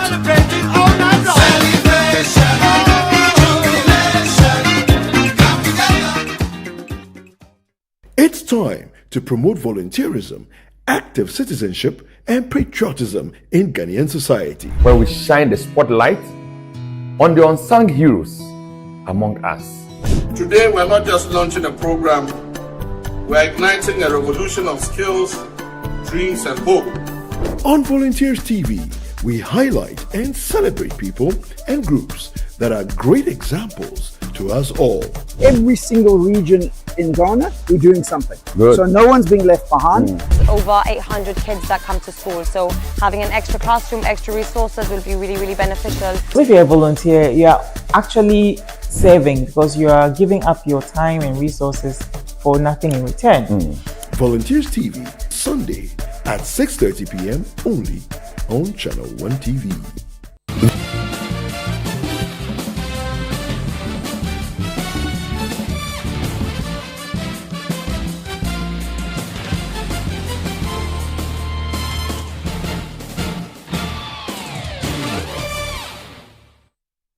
This is Newsfeed on Channel 1 TV. Let's go back to our earlier story where the Office of the Attorney General says 12 high-profile cases under oral investigation involving alleged corruption and financial irregularities have been concluded.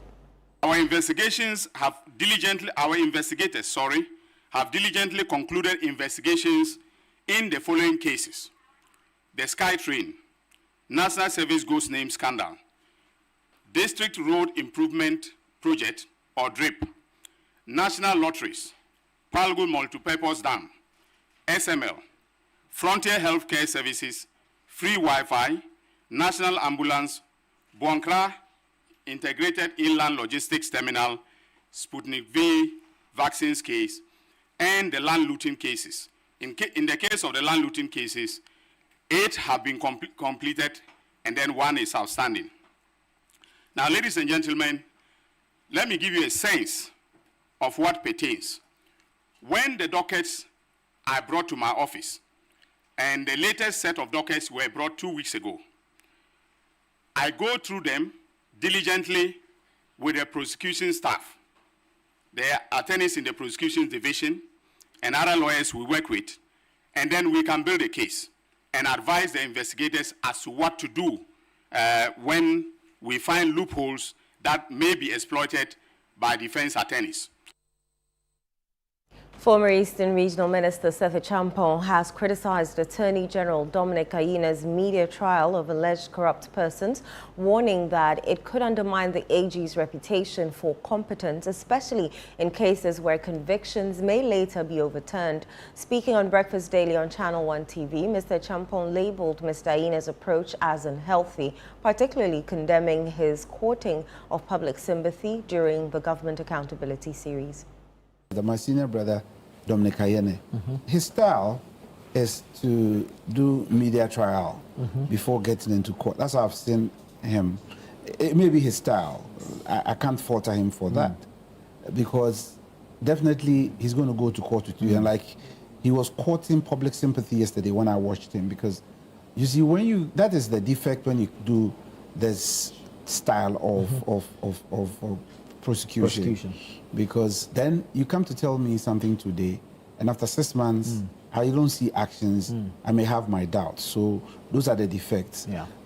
For now, the Attorney General is alleging, and certainly he would have to prove in court that these people really are guilty for the offenses he's raising against them.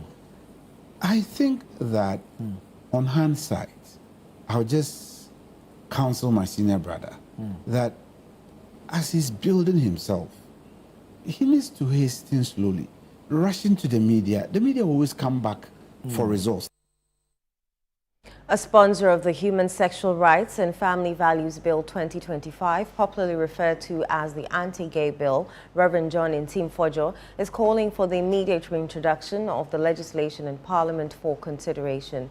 Although the bill appeared on the House's agenda on Tuesday, it was notably absent from Wednesday's order paper, sparking concerns among members of the Minority Caucus. Addressing journalists in Parliament, the Asin South Member of Parliament says the National Democratic Congress government must not shy away from ensuring the passage of the bill. Not allow NDC government to run away from the bill. It's a bill that is important to all of Ghanaians. We all know the propaganda they put up to this bill, the lies they peddled. But we passed it when we were in government. Why are they running away from passing the bill? We are demanding that the Human Sexual Rights and Family Values Bill be passed now. Be passed now and not deferred to any other time. But the records is set that no speaker cannot say he's not aware, clerk cannot say he's not aware, the majority leader cannot say he's not aware. He was in copy of all the correspondence. First deputy speaker cannot say he's not aware. Everybody is aware, and the due processes have been undertaken and fulfilled every procedure. Now is the time that the bill, wherever they stole the bill to, they must bring it back and feature it on the order paper. Ghanaians are demanding that we pass the bill now and to satisfy their cravings, that we protect their tradition, we protect their norms. Let's stay in Parliament because the Speaker of Parliament, Alban Bagbin, has expressed concern over the limited capacity of the current parliamentary chamber, urging the state to begin planning for a more suitable facility to accommodate the growing numbers of legislators. Mr. Bagbin noted that the existing chamber was already under strain and warned that additional members could compromise the building's structural integrity if space constraints were not urgently addressed. We're joined by the non-partisan political movement, Freedom Fighters League, to get their thoughts on this subject. Over the phone lines is the commander of the Solidarity Unit of the Economic Freedom Fighters League, Abeku Adams. Many thanks for joining us. Thank you for having me. Thank you for joining us. Given the recent concerns of the structural integrity of the chamber, will the movement's stance change? Our stand that we can have a new chamber or a new parliament hasn't changed or does not change. I don't see it changing anytime soon because if you're talking about structural integrity of the parliament, then it comes up to a whole lot of other questions. Recently, the Chinese contractors renovated the whole parliament structure. So at what point did this structural integrity issue came up?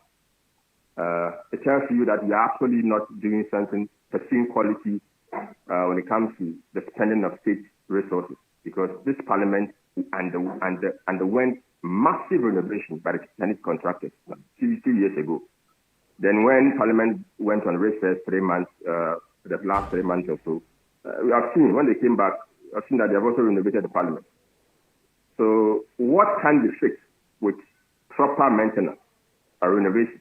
That's for which reason we need a new parliament. That's the question. What conditions or assurances would you need for you to support this call from the Speaker? When we see a parliament that is serving the basic interests of Ghanaians, a parliament that is protecting the press, the public press, a parliament that is pursuing basic comfort for the ordinary, so-called ordinary Ghanaian on the streets, and not seeking its comfort alone. Now, when we go offering for loans and grants, specifically the UK Parliament has been what it is today for over 200 years. And when Parliament is in session in the UK, some parliamentarians even sit on the floor. We have never had any conversation from them on building a new Parliament.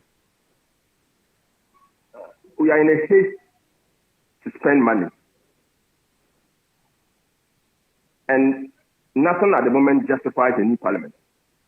I don't know whether the Speaker of Parliament is a structural engineer. I don't know what assessment was done by the experts. What is the degree of this structural flaws that will require a new parliament? We need that conversation to be done to us to make a proper assessment. So you believe that this would be a misplaced priority? Exactly. It's a misplaced priority for us. But the point, at the time of independence, 1967, Ghana was approximately 6 million in population. In 2025, it is estimated that we are 35 million. If the parliamentarians think, if speakers think that parliament, the numbers has gone up, and so they should get a bigger place, then I think they should rather think about Ghana. 6 million to 35 million. Right. What have they added to the Ghana's infrastructure? As a nation, accommodation-wise. At the moment, over the last 30 years or so, the MPP and NDC have succeeded in sharing Ghana's land resources, land that were acquired for state development, land that we know from Nkrumah's time to Achampong's time were intentionally acquired for affordable housing projects. They shared it among themselves. They sold it to themselves as pittance. Will we be seeing a drop that chamber part 2? Exactly. That's something that we cannot compromise on. Yesterday, I made a post and I addressed it to the Speaker of Parliament. And that's something I will not compromise on. We don't need a new chamber. We don't want to even have that conversation about new chamber. No, we don't. It's not on the table. All right. There are better and serious matters to discuss. Right. The students in senior high schools are being fed like prisoners. I teach in senior high school, and I tell you the food that students are being fed, nutrition-wise, I am a pharmacy. My pigs are better fed than students in senior high school. As a pig farmer, I know that my pigs should have a well-balanced diet. So I have my fish meal, I have my raised maize, my maize bran, I have my wheat bran, I have my salt, I have my calcium base, I have my soya beans base. So well-balanced food for my pigs. Point well made. Thank you very much, Mr. Adams, for speaking to us. We appreciate your time. In other stories, the Ministry of Health has directed all health agencies and regulatory bodies to intensify efforts to clamp down on illegal operations that pose a threat to public health. Speaking at the signing of a performance contract agreement on October 22, Health Minister Kwabena Minta Kando commended the Traditional Medicine Practice Council and the Health Facilities Regulatory Agency for their efforts in shutting down unlicensed health operators and facilities that fail to meet required standards. The minister further urged the Food and Drugs Authority and the Mortuaries and Funeral Facilities Agency to strengthen their regulatory oversight in order to enhance public health and safety. And I will commend some of the agencies who are shaking the system. I know I like actions a lot. I've heard about the traditional medicine people going around trying to clamp down the quack people in the system. I've heard about HEFRA. They're also shaking the system. I have not heard so much about FDA. I want to hear FDA out there. All the agencies under the ministry. I want to hear everybody executing its mandate, especially the mortuary people. They are also called MUFA. There are a lot of mortuaries out there without certification. They are not being regulated. And there are places you can easily spread diseases. Tell me if I'm lying. There are places, and you walk into communities, and the way dead bodies are laid in states, how we give free access to dead bodies in this country, this must be regulated. Security Task Force, led by the Amansia West District Security Council in the Ashanti region, has apprehended 21 Burkinabés involved in illegal mining in the area. The suspects, aged between 17 and 38, were arrested at Isase Bontefu in the Amansia West District on Tuesday. Speaking on Channel 1 News, the District Chief Executive for Amansia West, Prince Maurice Menu, vowed to intensify the crackdown on illegal mining within his district. Last 3 days, in the NTSA, one of the communities, Sanse, Yemianum Burkinabés, Yabesho, Galamsi. Now, Omogalamsi, the money you say, who sign it, acid. I mean, just sign the acid to Kuni Pedrenima. You will now get it. It's quickly a Fred dissect meeting. Am I to one among? She decided my dissecting echo, my much 21. Now 21 at the area when they say maybe age as low as 17 years. The one you require 38 years.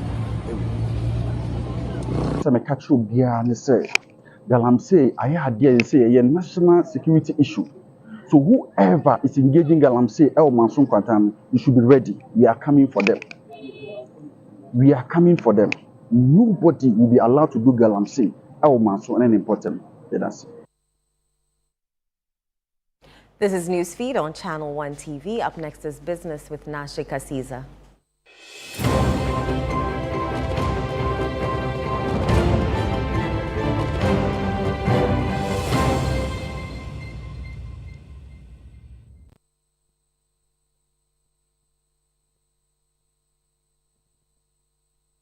Now what's happening in the world of business? Well, now, the year-on-year producer price inflation for all goods and services stood at 3.2% in September 2025, according to the Ghana Statistical Service. This represents a 0.2 percentage point increase from the 3.0% recorded in August 2025, but a sharp decline of 27.3 percentage points compared to September 2024, when producer inflation was significantly higher. On a month-on-month basis, producer prices rose by 0.9% between August and September 2025, meaning that on average, producers received 0.9% more for their goods and services than they did the previous year.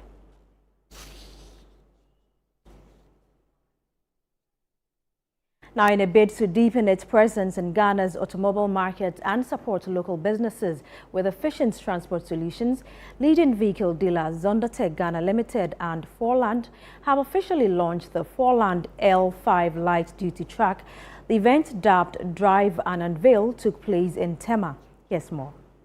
The newly introduced Forland L5 is built to combine durability, fuel efficiency and cost effectiveness, targeting Ghana's growing logistics and distribution sector. Officials say the model is designed to help small and medium-scale enterprises cut transport costs while improving turnaround time in daily operations. We want to take this opportunity, also have invite some of our clients to come in and have a look at it. And this is our Forland manufacturing people. He also here to promote our brand, a new model, L5 model, which is very man-diesel and very quality model coming in the markets. So we also want to recommend this one. Also as well, today we want to have a promotion for our clients, so thanks for them coming here. You know, from Forland product, we have 3 tones and 4 tone, 5 tone, 6 tone, 8 tone, 12 tone, 15 tone, all above. And especially I want to recommend our 3-tone cargo here. The 3-tone, especially we are enjoy Ghana Auto policy, so it's tax-free. It's very cost-effective. The light-duty truck comes with advanced after-sales support and service packages designed to keep vehicles on the road longer and minimize downtime. The launch marks Forland's renewed commitment to expanding its footprint across Africa, with Ghana serving as a strategic hub for the brand's light-duty segment. We are focused on the light truck and the mini truck and the medium tipper. Now, in Ghana, our dealer is Zonda. Official dealer is Zonda. Zonda now distributes our T5, L5, and L3. Especially the T5 is made in Ghana, not made in China. So he designed for Ghana. We do a lot of the research, marketing research, like the fuel consumption and the frame clearance and the cabin, the comfortable and the safety. And that's it for business. I am Nashika Caesar.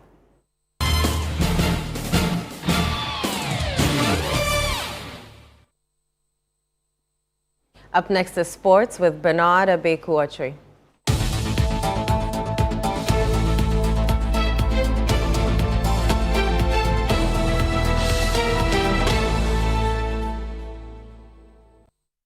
We have a WAFCON. Yeah. You Tell want us us to about win it. it? Of course. Okay. Tell us about Let's it. do this. Great. Now, head coach of the Black Queens, Kimlas Bjorgren, has expressed confidence in his team's readiness ahead of their crucial 2026 African Women's Cup of Nations qualifier against Egypt later today. According to the head coach, preparations have gone according to plan, with the players showing great commitment and focus as they aim to secure qualification for the Continental Showpiece. Yeah, we will only have like 2 days together here in the preparation for the first game. So of course that it's less time. You prefer to have a little bit more time, but it is what it is. So no excuses. We have prepared the team in the best way. We have watched Egypt, how we think that they're going to play. but more important, how we want to play.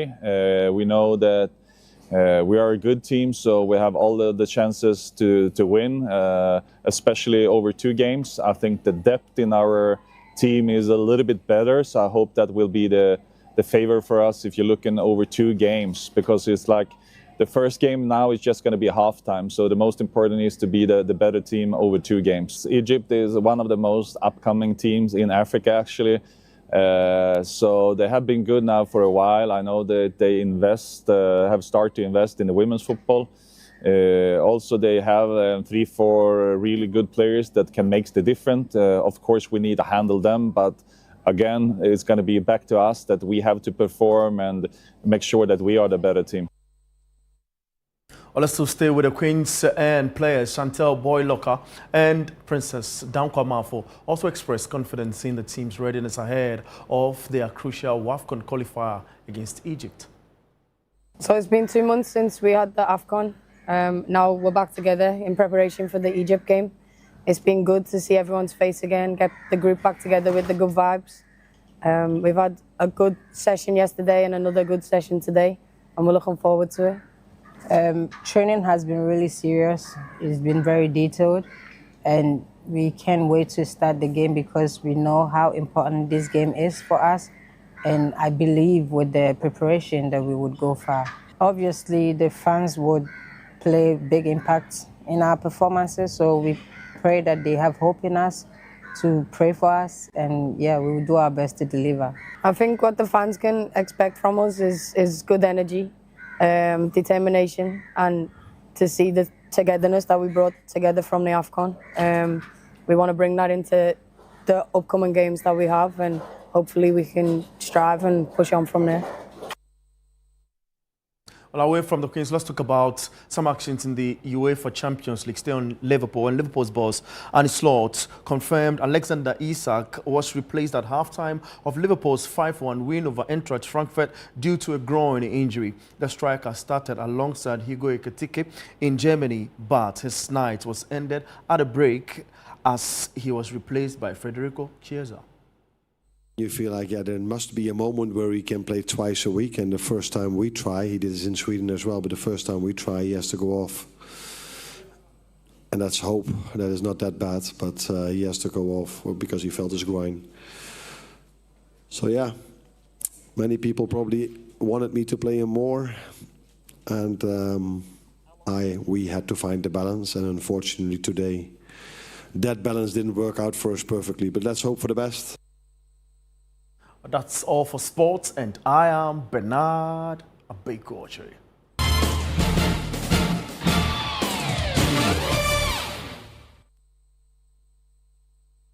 And that's it for Newsfeed on Channel 1 TV. I am Inusofu. Many thanks for watching.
Hello there, this is Breakfast Daily on Channel 1 Television. I am Nanatufo Boateng, reminding you that we're in the month of October. It's still pink, all right? So it's Pink October, and we're creating awareness on breast cancer. You need to take action, you need to be aware, and you need to help or commit to the fight against breast cancer. Now, October is also the Cybersecurity Awareness Month. And we have been bringing you a series of conversations, giving you tidbits, need-to-knows on how to stay safe while you navigate the cybersecurity space, or the cyberspace, if you like. And so let's bring you a recap of what we've brought to you since Monday. And let's hear what the analysts and the experts have to say on what we call a safer you. Get a call. The face looks real. The voice sounds familiar. But is it really them?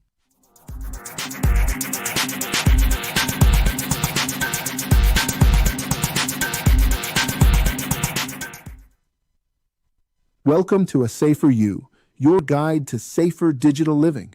Brought to you by Digital Unbounded and Channel One TV. Today, we're diving into something that's both amazing and alarming: AI-driven scams, especially deepfakes and voice cloning.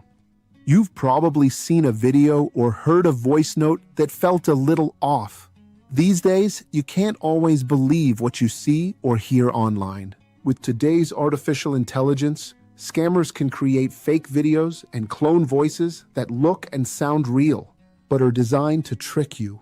A deepfake is a video that's been digitally edited to make someone look or sound like they said or did something they never actually did. It's not magic, it's clever computer software pretending to be real. Voice cloning does the same thing with sound. With just a few seconds of someone's voice, AI can copy it so perfectly that you might not tell the difference. Together, these tools can be dangerous. Scammers use them to make fake calls or videos. Maybe a boss asking you to send money, or a family member begging for help. Imagine getting a video call from your manager, or a phone call that sounds exactly like your mother, saying, "I need help." Would you question it? Scammers use trust as their weapon. They steal voices, faces, and emotions to steal something even bigger: your money, your data, or your peace of mind. Here's your action plan. Be cautious with urgent requests for money or private information, especially through video or voice messages. Always double check. Call the person back using a number you know. If possible, confirm things face to face. Be mindful about what you share online. Your voice and videos can be copied. Deepfakes and voice cloning are powerful, but your awareness is stronger. Pause, verify, and protect yourself.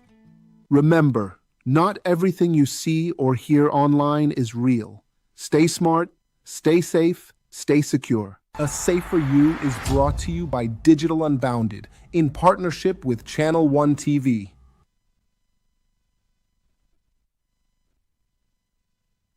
It feels exciting, but these scams are designed to lure you in, and before you know it, your money could disappear.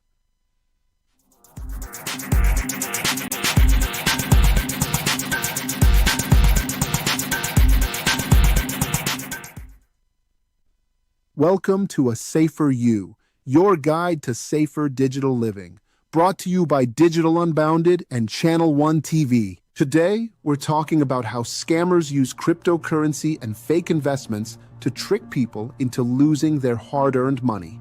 You've probably seen this before: a WhatsApp message, a Facebook post, or even a friend saying, "Hey, you can double your money overnight." Sounds sweet, right? But listen, if it sounds too good to be true, it usually is. Sometimes scammers don't rush you. They play the long game, a long con. They'll chat with you online, friendly, building trust slowly. They say, "Invest 50 CDs and see." At first, everything looks real. The fake app even shows your money growing. You feel good. You think it's working. Then they say, "Now invest more." But when you try to withdraw, boom, it's gone. And the person disappears like smoke. Let's be real. We all want to make life better. Scammers know that. That's why they use big promises, fancy websites, and fake testimonials like, "I made 5,000 CDs in 1 week." But most of these so-called platforms aren't real businesses.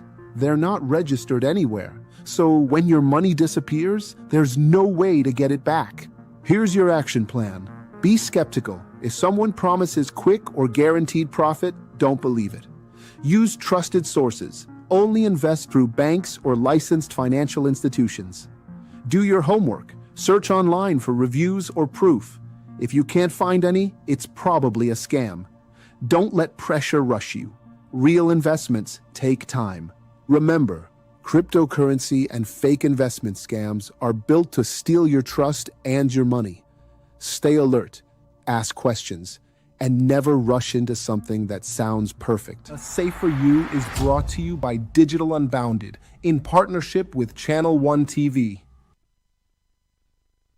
All right, so that's part of the series we are rolling out here on Channel One Television to ensure that you are safe, you're able to navigate the cyberspace without any challenges. We call it A Safer You, and it's part of the Cybersecurity Awareness Month. Stay with us throughout the month of October and beyond, as we'll be bringing you a lot more of this series to help ensure safety and security within the cyberspace. It's now time for the news review segment here on Breakfast Daily. The Honorable Nilante van der Poy, National Coordinator for the District Road Improvement Program, is here. Honorable, good morning. And good to have you. How are you? Very well, thank you. I trust you're well too. I'm blessed. Great. So let's get straight into it. Yesterday, the Attorney General, Dr. Dominic Akuritinga Ayene, dropped what he calls the rumble in the jungle. And it had to do mostly with Buffer Stock and its former CEO and his wife. And of course, they are to be charged with stealing and money laundering. And the figures in there are staggering. Honorable, were you shocked or were you surprised to hear the figures that were put out by the Attorney General yesterday? Well, thank you very much. First, let me say good morning to our viewers and also to all of you here. I was surprised, and to some extent, I wasn't. I had mixed feelings, let me say. I was surprised because, Nana, by the grace of God Almighty, I've been privileged to serve in government before. And sometimes I wonder how these people did what they did. Because I've been in government before, and I know what it takes, you know, to have access to money. And so sometimes I ask, was it because I was naive or because I was stupid? That's the question I ask myself. And or maybe you were simply not corrupt. No, you see, every human being will have some, but then it is about you yourself, how you were trained, how you were brought up, and objective you set for yourself as you enter that public office. I've always said one thing to myself and to my friends, that it is only by the grace and the favor of God Almighty that we are in such positions, because we are not better than the other 30 million Ghanaians. True. We are not more intelligent, we are not more handsome or more beautiful than them. It's just by the favor of God that we find ourselves. So once you get yourself into that position, what you must understand is that the God who has given you the opportunity to be in that position cannot be said to have made a mistake. Yes. And so all your actions and whatever you do must rather go to glorify that God who gave you that opportunity to serve. Because the opportunities that are open to you, millions of Ghanaians will never have that opportunity. Yeah. When you are in government, there are so many doors that are open to you that hitherto you wouldn't get. And so, apart from those ones, if you also think about stealing, thievery, pilfering, then you don't really know the essence of being in that position. And what you're actually doing is to rebel against the grace and the favor that had been bestowed on you. So, when I was going to enter politics, and I talked to an uncle of mine who I knew was also into it in the past. Do you know what he told me? Look, the Van der Poys, we are not many. Our name strikes a chord. It's a very big name. And as such, as you go out there, don't go and engage yourself in anything that will bring shame and dishonor to the family. Yeah. Be careful about whatever you do. Even that opportunity to be where you are is enough to the credit of the family. And so don't go and do anything that will discredit this family. And then he told me a story. He said, have you heard of the name Justice Nkumsa before? I said, no. I said, he was one of the most brilliant politicians we had during the Nkrumah regime. He speaks English like a parrot. He was the most eloquent and the most coherent politician of the time. It was said that he even sometimes drafted Nkrumah speeches. Oh, okay. But then when we were overthrown and the commission was set up and Justice Nkumsa was brought before the commission, all his English got lost. Wow. All his English got lost. His mouth was shaking. So be careful. As you go in there, don't go and get yourself involved in anything that tomorrow when you are called before any commission or committee, you cannot explain yourself. So that has been a guiding principle. So I would say that we are all politicians, but sometimes your upbringing, your training, and the sort of objective you set for yourself before you enter politics will also determine how corrupt you will be. I would say I was surprised, seriously, as I said earlier, because it is not easy to have access to government funds the way they had. And it is not easy to create such loot and share strategic planning within governmental space unless there is laxity on the part of leadership, unless there is official complicity. It is not easy for anyone at that level, an agency or a department or a ministry, to do what some of them did. And I don't know how they did it. It's become almost, let me say, a puzzle and a miracle to me, because I don't know how they did it. I don't know how they were able, for example, the NSA thing. How on earth can people sit down and contrive that we're going to create such number of, even 1, 2, 3 ghosts are even enough. Yeah. Too many for you to be able, because to do that, they don't have some repulsions, they don't have some fear, they don't have some, is there anything that did not, come to them to think that what we are doing is dangerous or what we are doing is criminality? I ask myself those questions. And then you can create over 10,000, 20,000. Hey, how are you able to manage the system? These are the questions I've been asking myself. That's what I'm saying. I'm a bit surprised some of the things I'm hearing. When it comes to the buffer stock one, I am totally overwhelmed. Buffer stock, when we could not have money to buy food to feed children in schools. Yeah. In fact, I remember at the time, our Busiapaying had to lobby all of us to contribute money for MOBA, our 83 group, to buy things and take to our school, because the school children could not get food. And it's a fact in this country that between 2022, 2023, 24, there were problems with feeding school children. Some of the schools had to close down prematurely, come on vacation. And then you were sitting at a place where you're supposed to do this procurement to feed the schools. And you could do this. Well, he's denied it, actually. He will have his day in court. And I will say one thing here. If you look at the issues that have been raised, at least when we were passing the Yoko law, my brother was also in parliament at the time.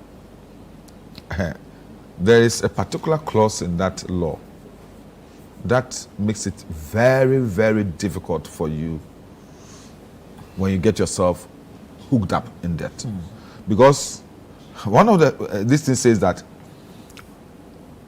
you must be able to prove how you got by such properties because it's outside the realm of your monthly salary. I don't know how much you save. I don't know, but if you listen to the fact that how was even the wife able to acquire 67 luxury and fashionable handbags. Some of them costing $3,500. Some of them $5,000. You understand? And you think Yoko has not gone to a house to see all those handbags before coming out to talk about it? All these evidence of transfers being done, they are not something that anybody could come out and conjure or, spill out without fact. That's why Ayine said it has taken them time to be able to trace these things and to. And you see, one thing I know and one thing I've picked up is the fact that some of them, right from day one, start on the premise of, plea. You understand? And then try to see whether they could. And then you end up giving so much information. And those things, as soon as the Attorney General refuses your plea bargain, it's used as evidence against you. So some of these things, well, we heard about them long ago. I was sitting somewhere and I heard people, ordinary people, some of their own party people, not anywhere in Parliament, discussing and talking about, hey, sana yakoba, sana manfu akwa properties. You understand? And that person also served in government. Why is it that person's name has not been mentioned? Why is it Seth sitting here today? Why is it Seth has not been invited? So on that note, let's say good morning to Seth has not been invited by former Eastern Regional Minister. Good morning. Seth has not been invited by Yoko, by Attorney General, by police or any other person. It's about how you conducted yourself in office. Yeah. So you could deny, you can say it is not true. By the end of the day, we shall all be in the court and we shall hear things ourselves. I remember very well when we left power, I was invited so many times to Yoko. They said I stolen money meant for Edubiasi Sports Stadium. I didn't know how I stole it. I heard on radio station somebody said I was carrying it in Ghana must go back. you understand? On your head or what? I went. So many. At the end of the day, what happened? We were here when some of us were dragged to police, CID. They said we've taken double salary and all those things. And then what happened? So, well, he has denied it. I hope he will be in court. I hope he will have, not like Justice Nkumsa, but he will have the courage to be able to, the confidence to be able to defend himself. But I think that maybe leadership of government at the time did not help matters. Because you see, one thing I learned when I was in government was that there was peer check on ourselves. Our individuals, there were national security cameras on us. The life we're leading, the properties we're acquiring, and all those things. And then the old man will call you. What's the accident be or Apulaku? What's it? Dan Ochen Castle ha? Say, Amen. You understand? I'm talking about Professor Mills. Yeah, Professor Mills. Sir, really? Me? Sir, them feel na yeko Guadebia Yefahona Esonchino. And one walk no. Oh, and one. No, they say start to see and son a yeba abem. I say no. Okay, what's it? Echen Castle. Until a bit me a design unkakana wa yeah. You understand? I just want you to know that when the system could keep its own people within limits, and you are conscious of the fact that there is somebody like the Russian principle who watches the watchman.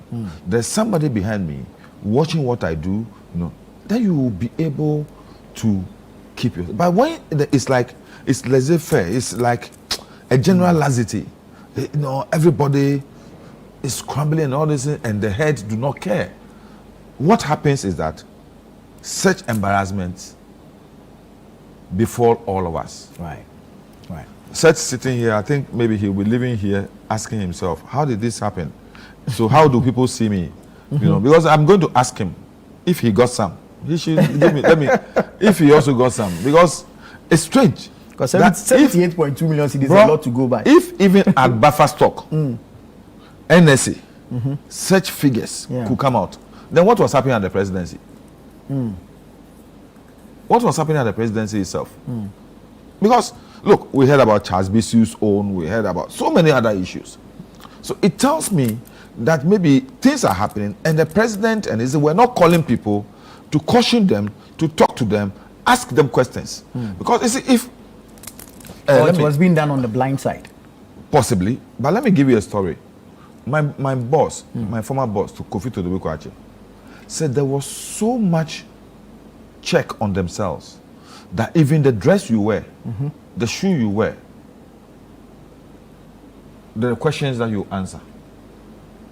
He said, for example, on his wedding anniversary, the father-in-law was magnanimous enough and gave him a gift of a Rolex watch. Abrantepa, you know, he's got first time he's worn a Rolex watch. The next cabinet he wore the watch to cabinet. Late President Gerald John Rawlings was sitting there. Then he looked at the watch and said, "Hey, Mr. Kwachi, what watch are you wearing?" He said, "Rolex. My father-in-law gave it to me." I said, "Oh, really? This must be expensive. Let me see." Then he took it off and gave it to him. He picked it and gave it to Nana Tudazi. "Can you sell it and give it to Osu Children's Home?" Just like that. He said, "Up to today." I remember there was a time when a minister of state, we were having an anniversary of the revolution at the State House. I was a commentator. My commentary position was close, so close to the presidential days. Then a minister and the wife walked in. The wife was elegantly dressed. Then the Rawlings saw him, and they came a bit late. So he saw him and the wife. He looked at him, he looked at the wife. He was gorgeous, some white lace, beautiful lace. And the wife too, you know, the guns with Ameji Abba. They were wearing the same material. Oh, okay. So I saw the old boy call the ADC, said you should call the minister for him. Then he came and said, he asked him a simple question: "How much is this your lace?" Sit there at the state function. The minister was like, "And your wife want to stand." The next day, dismissed. Wow. Dismissed. You know, opulence, affluence, ostentatiousness, and all those things was almost like a curse in the government. You are not supposed to. Right. So they said they develop, all of them said they developed some attitude principle called postponed ostentation. Okay. You understand? Okay. Once he's serving in government, exactly. Yeah, you know, simple dressing, simple this thing. Even if you have money to buy a car, you won't buy the car. You wait until you get out of government. Yeah. So there must be checks. The absence of these checks. I believe so. There must be checks within ourselves to know. You know, if Seth and I are in the same government, and all of a sudden Seth sees me driving a Benz, all of a sudden I've acquired property at Chain Homes and all those things. Seth knows my salary. I know his salary. It will be right. Charlie, feel more carefully. You understand? We'll help ourselves that way. But when the system was said that nobody cares, everybody was living his own and all those things, these are the things that will happen. Very well. Very well. Let me bring Honorable Champong into the conversation. The issue of the fight against corruption and the Attorney General's press conference yesterday. 78.2 million cedis in one scandal. Then National Service rising to 2 billion. It's scary, isn't it? Nana, definitely when such huge sums of monies are called out, hey, they are money, and they are huge. So in this, it strikes a chord. Let me say good morning to my senior brother and your good self and everybody listening and watching us. As a matter of fact, for now they are all allegations. Indeed. You know, they need to be proven in court of competent jurisdiction.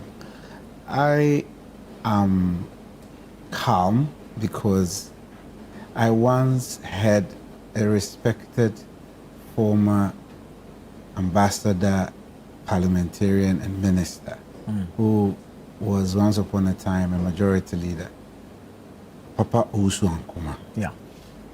When the administration of President Kufuor was coming to an end, was being interviewed, and he made a statement that each and every one of us serving under At the time, there were heightened conversations about corruption associated with stewards of state at the time.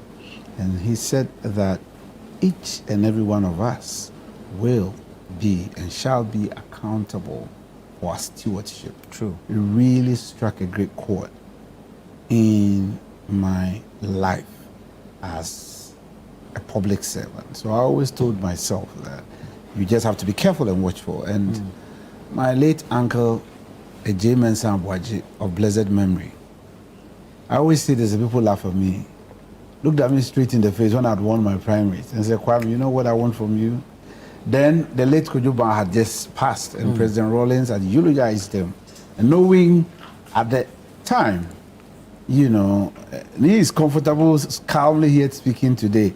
At the time, it wasn't that easy speaking about the administration of Kufuor because we had just started this democracy. President Rawlings had been the only one with sin. So when President Kufuor took over, and things were not same for my friends in NDC, you have no idea how tough conversations had become, how heightened and tensioned the society had become. So for President Rawlings at the time to eulogize Kojo Bawah when he had passed was really surprising to everybody. So my uncle called me and said, Kwame, all I need from you, build knowledge and leave a legacy that Ghana will remember you when you are no more, like Kojo Bawah, or the day you decide to leave office. Get yourself to be credible so that no one will be able to say a thing or other against you. I think they formed my foundation as I stepped out to do public service. Right. Now, for now, I have come to realize that my senior brother, Dominic Ayene, his style is to do media trial before getting into court. That's how I've seen him. It may be his style. I can't falter him for that, because definitely he's going to go to court with you. And like, he was courting public sympathy yesterday when I watched him, because you see, when you, that is the defect when you do this style of prosecution. Because then you come to tell me something today, and after 6 months, I don't see actions, I may have my doubts. So those are the defects. Yeah. I'm quite, you know, calm, because we need to go to court. They have to all put their matter before the court, and the courts have very decent minds who would listen to everybody, and the rules are clear, and where people are, you know, at fault, the law will deal with them. For me, my hope is in that court system. That's why I would always speak if something is going against the courts, because that is where we can all have a decent arbitration, and then we are all free from, you know, some underhand dealings. As a matter of fact, the revelations we've been told are really mind-boggling. Indeed. One cannot run away from it.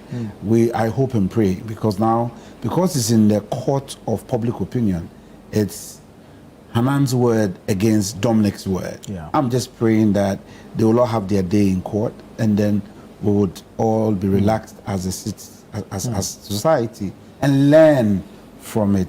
I'm saying this with this impression that I wouldn't want to blame a person until they are rightly so blamed by other collective agreement, which is the courts. Because when the court says you are guilty, you are guilty. You have had your day, you have proven all that you are with. For now, the Attorney General is alleging, and certainly he would have to prove in court that these people really are guilty for the offenses he's raising against them. I think that on hindsight, I'll just counsel my senior brother that as he's building himself, he needs to hasten slowly. Rushing to the media will always come back for results. I was going to ask for your position exactly, on because what appears you to be a see, media trial. Dominic is, I don't need to lie, and he knows, I've worked with him in Parliament. He's a smart lawyer, I won't deny that, very deep. But I think his style, maybe that's how I find him, that is his style. And once you go by that style, the repercussions are there. Because the media do not understand the technicalities involved in prosecuting people. And so if you tell me today that Ni has stolen, and in my mind, if somebody steals, it's an offense. Right. That offense, the person must be pulled. And if he is not able to prove otherwise, he needs to be convicted.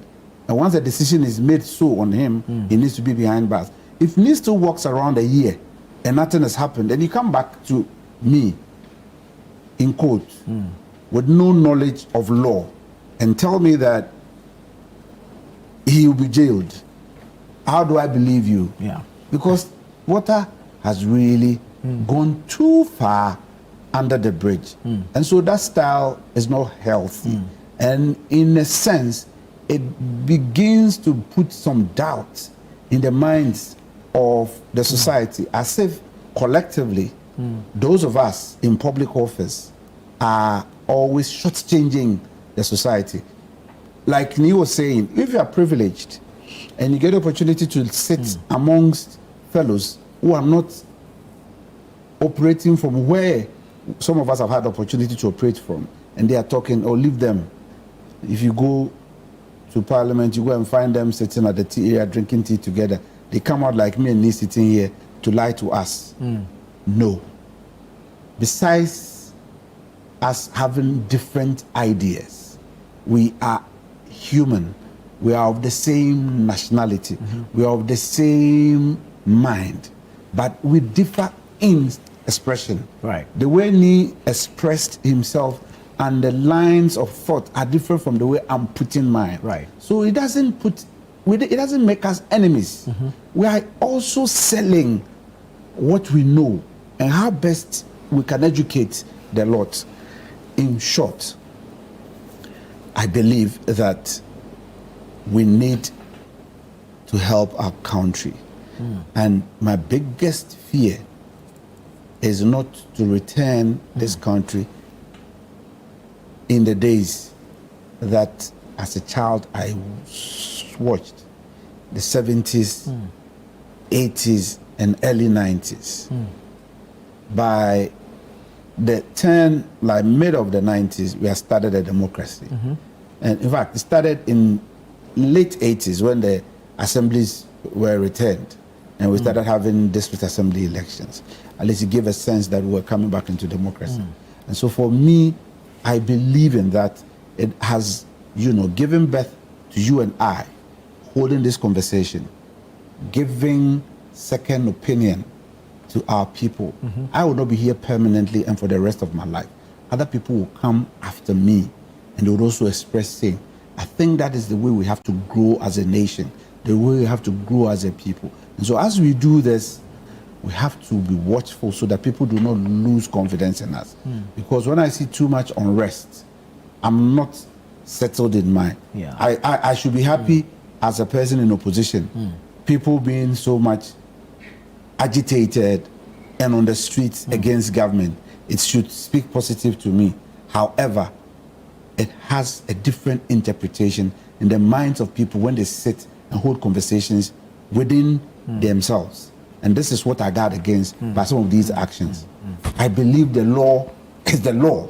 And whoever falls foul to the law must deal with you. Yeah. Because the law do not know me nor Ni. It is for all of us, our collective use. That's why our constitution, from Article 12 all through to 33, gives us all the freedoms that we want under Chapter 4. But you see, Ni is a smart communicator, and I give it to him. Ni will come and say that he can't imagine what was happening at leadership at the Jubilee House. Ni was the Jubilee House involved in working at the areas the gentlemen. But you'd agree the Jubilee House has oversight. You see, in government, and Ni knows, like I do know, it happens under President Mahama's first administration. YEA, at the time JIDA. Some more practices went on.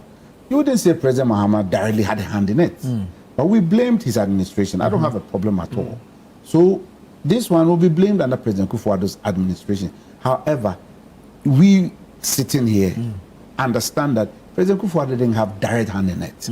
But then, by the rules and the definitions, it is in the name of President Kufuor because the Constitution vests that authority in him. And those who worked in the executive expresses same in his name. Right. So I don't have any problem with it. But when he Sir, takes, swipe like that at my boss. Do you know how the journalists write it? Muhammad's boy caught stealing. You understand? An old boy like me. They say Muhammad's boy. Don't trace it back. That's the thing. So Nana's boy caught stealing. It's simple. So you've given your tabloid already. That's what we're seeking today. Thank you very much. Thank you very much. But I dare say that for me, for now, these are all allegations. Yes. They need to go before court, and the court must prove otherwise. You see, sir, my problem with this is that there's no allegation about you. Why would Ayine single out Bafastok? Why would Ayine single out National Service? You understand? There were other ministers. There were so many other people. If we really it's about politics, we won't go after NSA people and Bafastok. You understand? If it's about politics, we'll go after the big shots. You know, especially those of them who are now trying to go into presidential primaries and all. We'll go after them.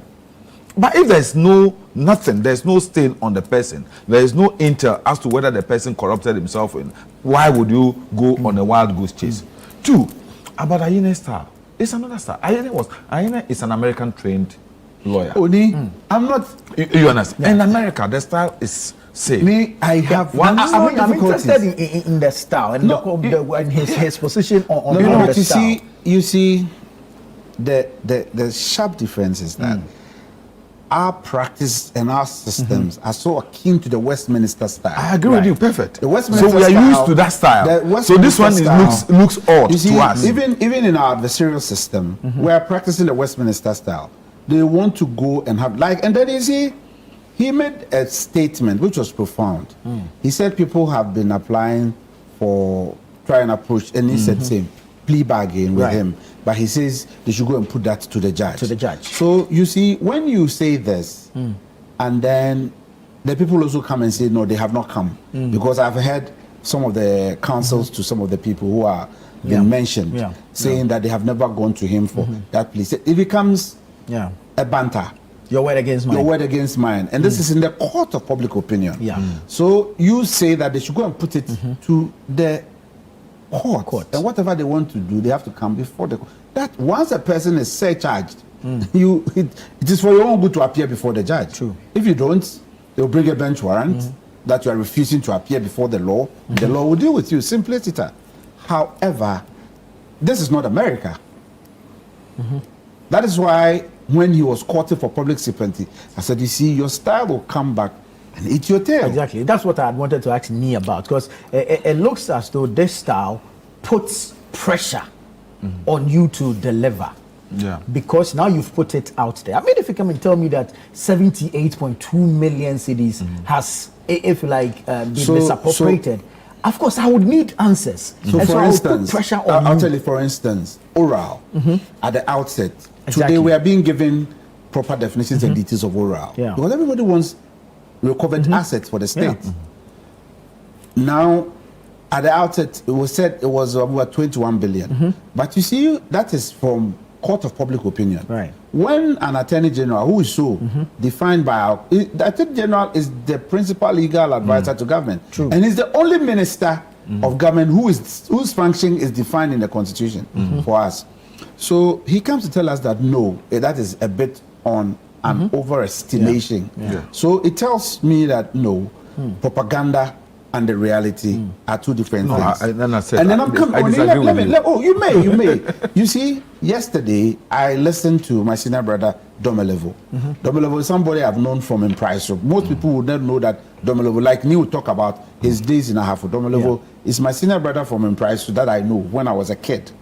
So I have that relationship with him. So he talked about how they collected facts, and to them they were doing their work. They didn't do any scrutiny, no investigation. They just collected, and then the uncle had asked him, he used the word garbage. He says, why garbage? And then he came back from his professional opinion that as an auditor, you may be giving a lot of information, and some of the information may necessarily not be true. Some may be mischievous, and so they could be described as garbage. And so all that they had may be garbage. Okay, so that is fair deal. But my concern is that if at the outset they said over 21 billion, a person who would not have the benefit of this tolerance that we've all had and we're engaging in this conversation may carry that along, that the state truly looted 21 billion.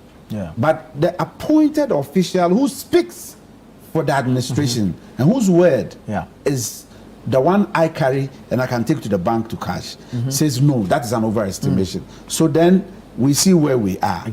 So that's why I caution that we don't rush to go and speak out there. I agree with you. I agree with you. We don't rush. You see, that is the only way you give other people the opinion to say it's propaganda. No, but you may have the real facts and you may have the real intention, but the style.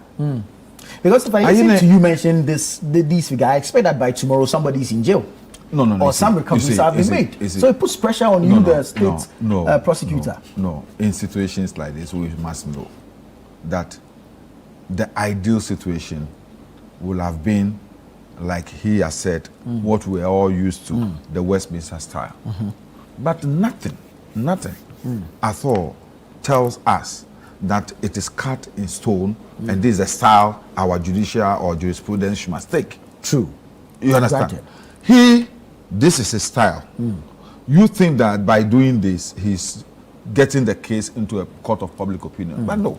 He's briefly giving updates on what, because the expectation. There are people who think that something must be done. And I think some examples heightens that expectation. Yes. At the end of it all, if he goes out there and he fails, then you can hold him to it. But for now, he says the reason why the delay is for me to get a concrete evidence so that when I go to court, I wouldn't lose the case. You understand? And today he's come. He started this investigation. He said he's been running this investigation for 8 months. Now he said, I'm ready to go to court. Right. It tells you that 8 months ago, if he had told you that he was picking up evidence, he was pursuing this matter, today he has come to the conclusion that I can go to court and get judgment. That is what they want to do. Some other people will feel that no, when you do that, what you actually do, you are prejudging the person. True. But he never gave any indication to the fact that he's prejudging anyone. He said, these are the evidence we have accumulated. And the person will have his day in court. And he said, that is why if you want, say it to the judge. So you go out there and defend yourself. But me, I'm coming from the premise that, look, it is not a wild goose chase. I know Ayine. And he made a statement that I wasn't a bad defensive attorney. So I wouldn't want to be a bad attorney general. He said it yesterday. He said he wasn't a bad attorney in private practice. In private practice. So not in public services. So, you understand? You see, so maybe. So he said the issue is that yes, because we are not used to this style. Because we are not used to this style. That's why all of us are becoming this. I agree. No, you see, because you see, I agree with. There was an instance where he had a banter with a colleague now in Parliament on these similar allegations, and the matter has died down now. So my worry is, are you talking about the A+ issue? No, you see, it was A+ who was accusing something. He was, but you see, because in the line of evidence. You see, because that is Dominic's style, he got a feedback. Yes, what I'm saying is that because we are not used to it. My prayer is that we want justice served for and in the interest of the people. You see, our country, our constitution is supreme. So all that we all do, we serve our constitution. And I want the interest of the constitution served. I don't serve anybody. Because even if you, Nana, will invite me to come here, you're inviting me to come here based on the instructions of what the constitution confers on you to do. So once we are going to do, how we make it work for our people.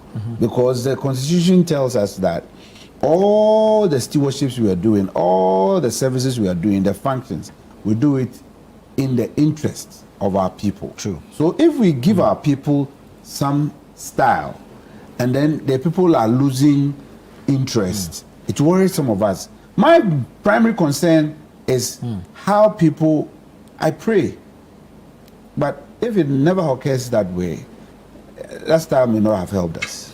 Me, let me say this in conclusion on this subject. I want to tell all my people that look, that can't say, oh, we are Fonsa, no one we should know what is happening. Yeah. Ayena has brought up this style. We are used to an old system.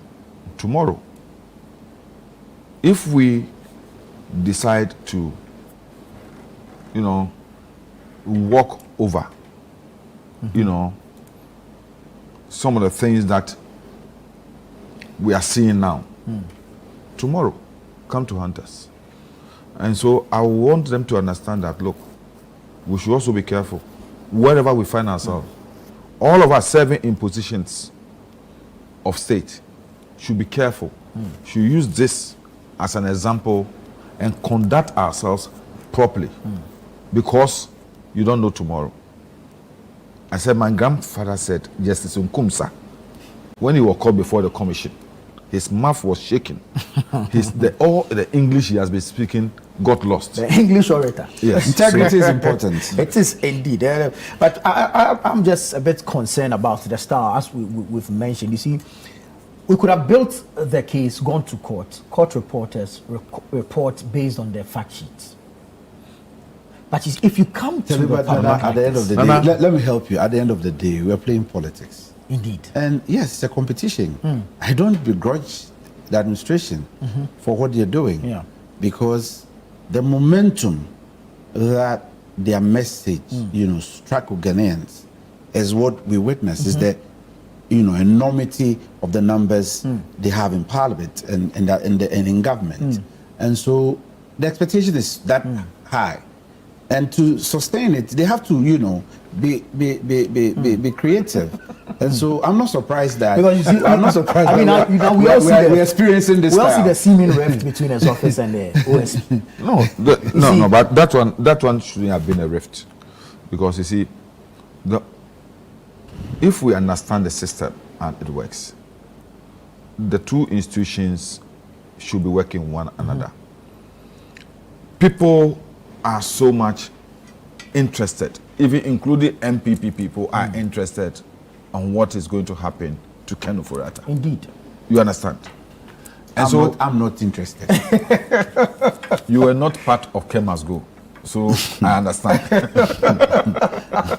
I was in parliament. Yes, if you were part of it, you would be interested. You understand? Because you want to be vindicated. So so you see, the question to him was, what is happening about this Ken issue?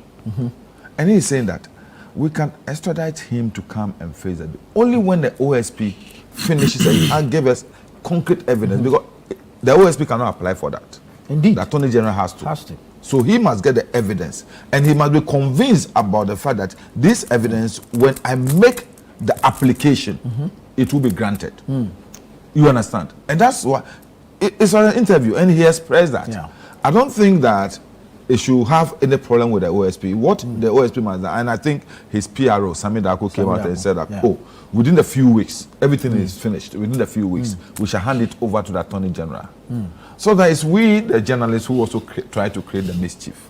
You know, Attorney General at war with OSP. When I saw the banner, I said, oh, wow. You see, I don't blame I won't allow me to blame the journalist and himself. He's from our stocks. I listened clearly to Deputy Attorney General Dr. Serem-Sai, Honorable.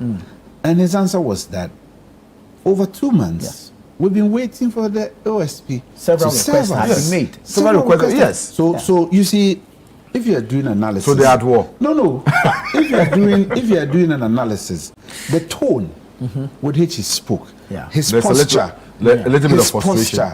So I can deduce from his actions that I believe that my Honorable Deputy Attorney General and my senior brother Dominic Ayene are all heavily frustrated. But, you know, as decent and gentle as they are trying to put a facade. But you can't hide it. Very well. So it was clear to us. You see, with Ken's own, I'm saying here that I've heard so many from the MPP circles. I've not heard. This one What, I have to I'll tell you. I'll tell you. He said, oh, near Modi ye was Maslock there no. They did the same team by yemo. On Mada. Okay. On Mada. Bro, let me take a few messages before I head. Good morning. This is Abdul Ganiu Mankarigu from the Savannah region. There are some of the corruption cases involving NDC members that were later discontinued. The Attorney General is being biased and should end the media trial of former government officials. He should take the matter to court and prove his case there. Hanan has responded, denied all the allegations, and vowed to defend himself in court. We'll see how that plays out.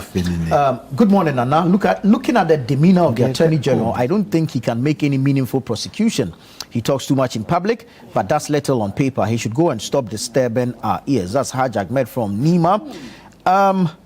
It is the court that will decide and not the AG. The ex-Buffer stock boss Abdul Wahab Hanan says he's ready to meet the AG in court for the AG to provide his evidence. This is Swala from La Paz. Good morning, Nana. Revelations about the Buffer Stock CEO is mind-boggling. How much is the total budget for the entire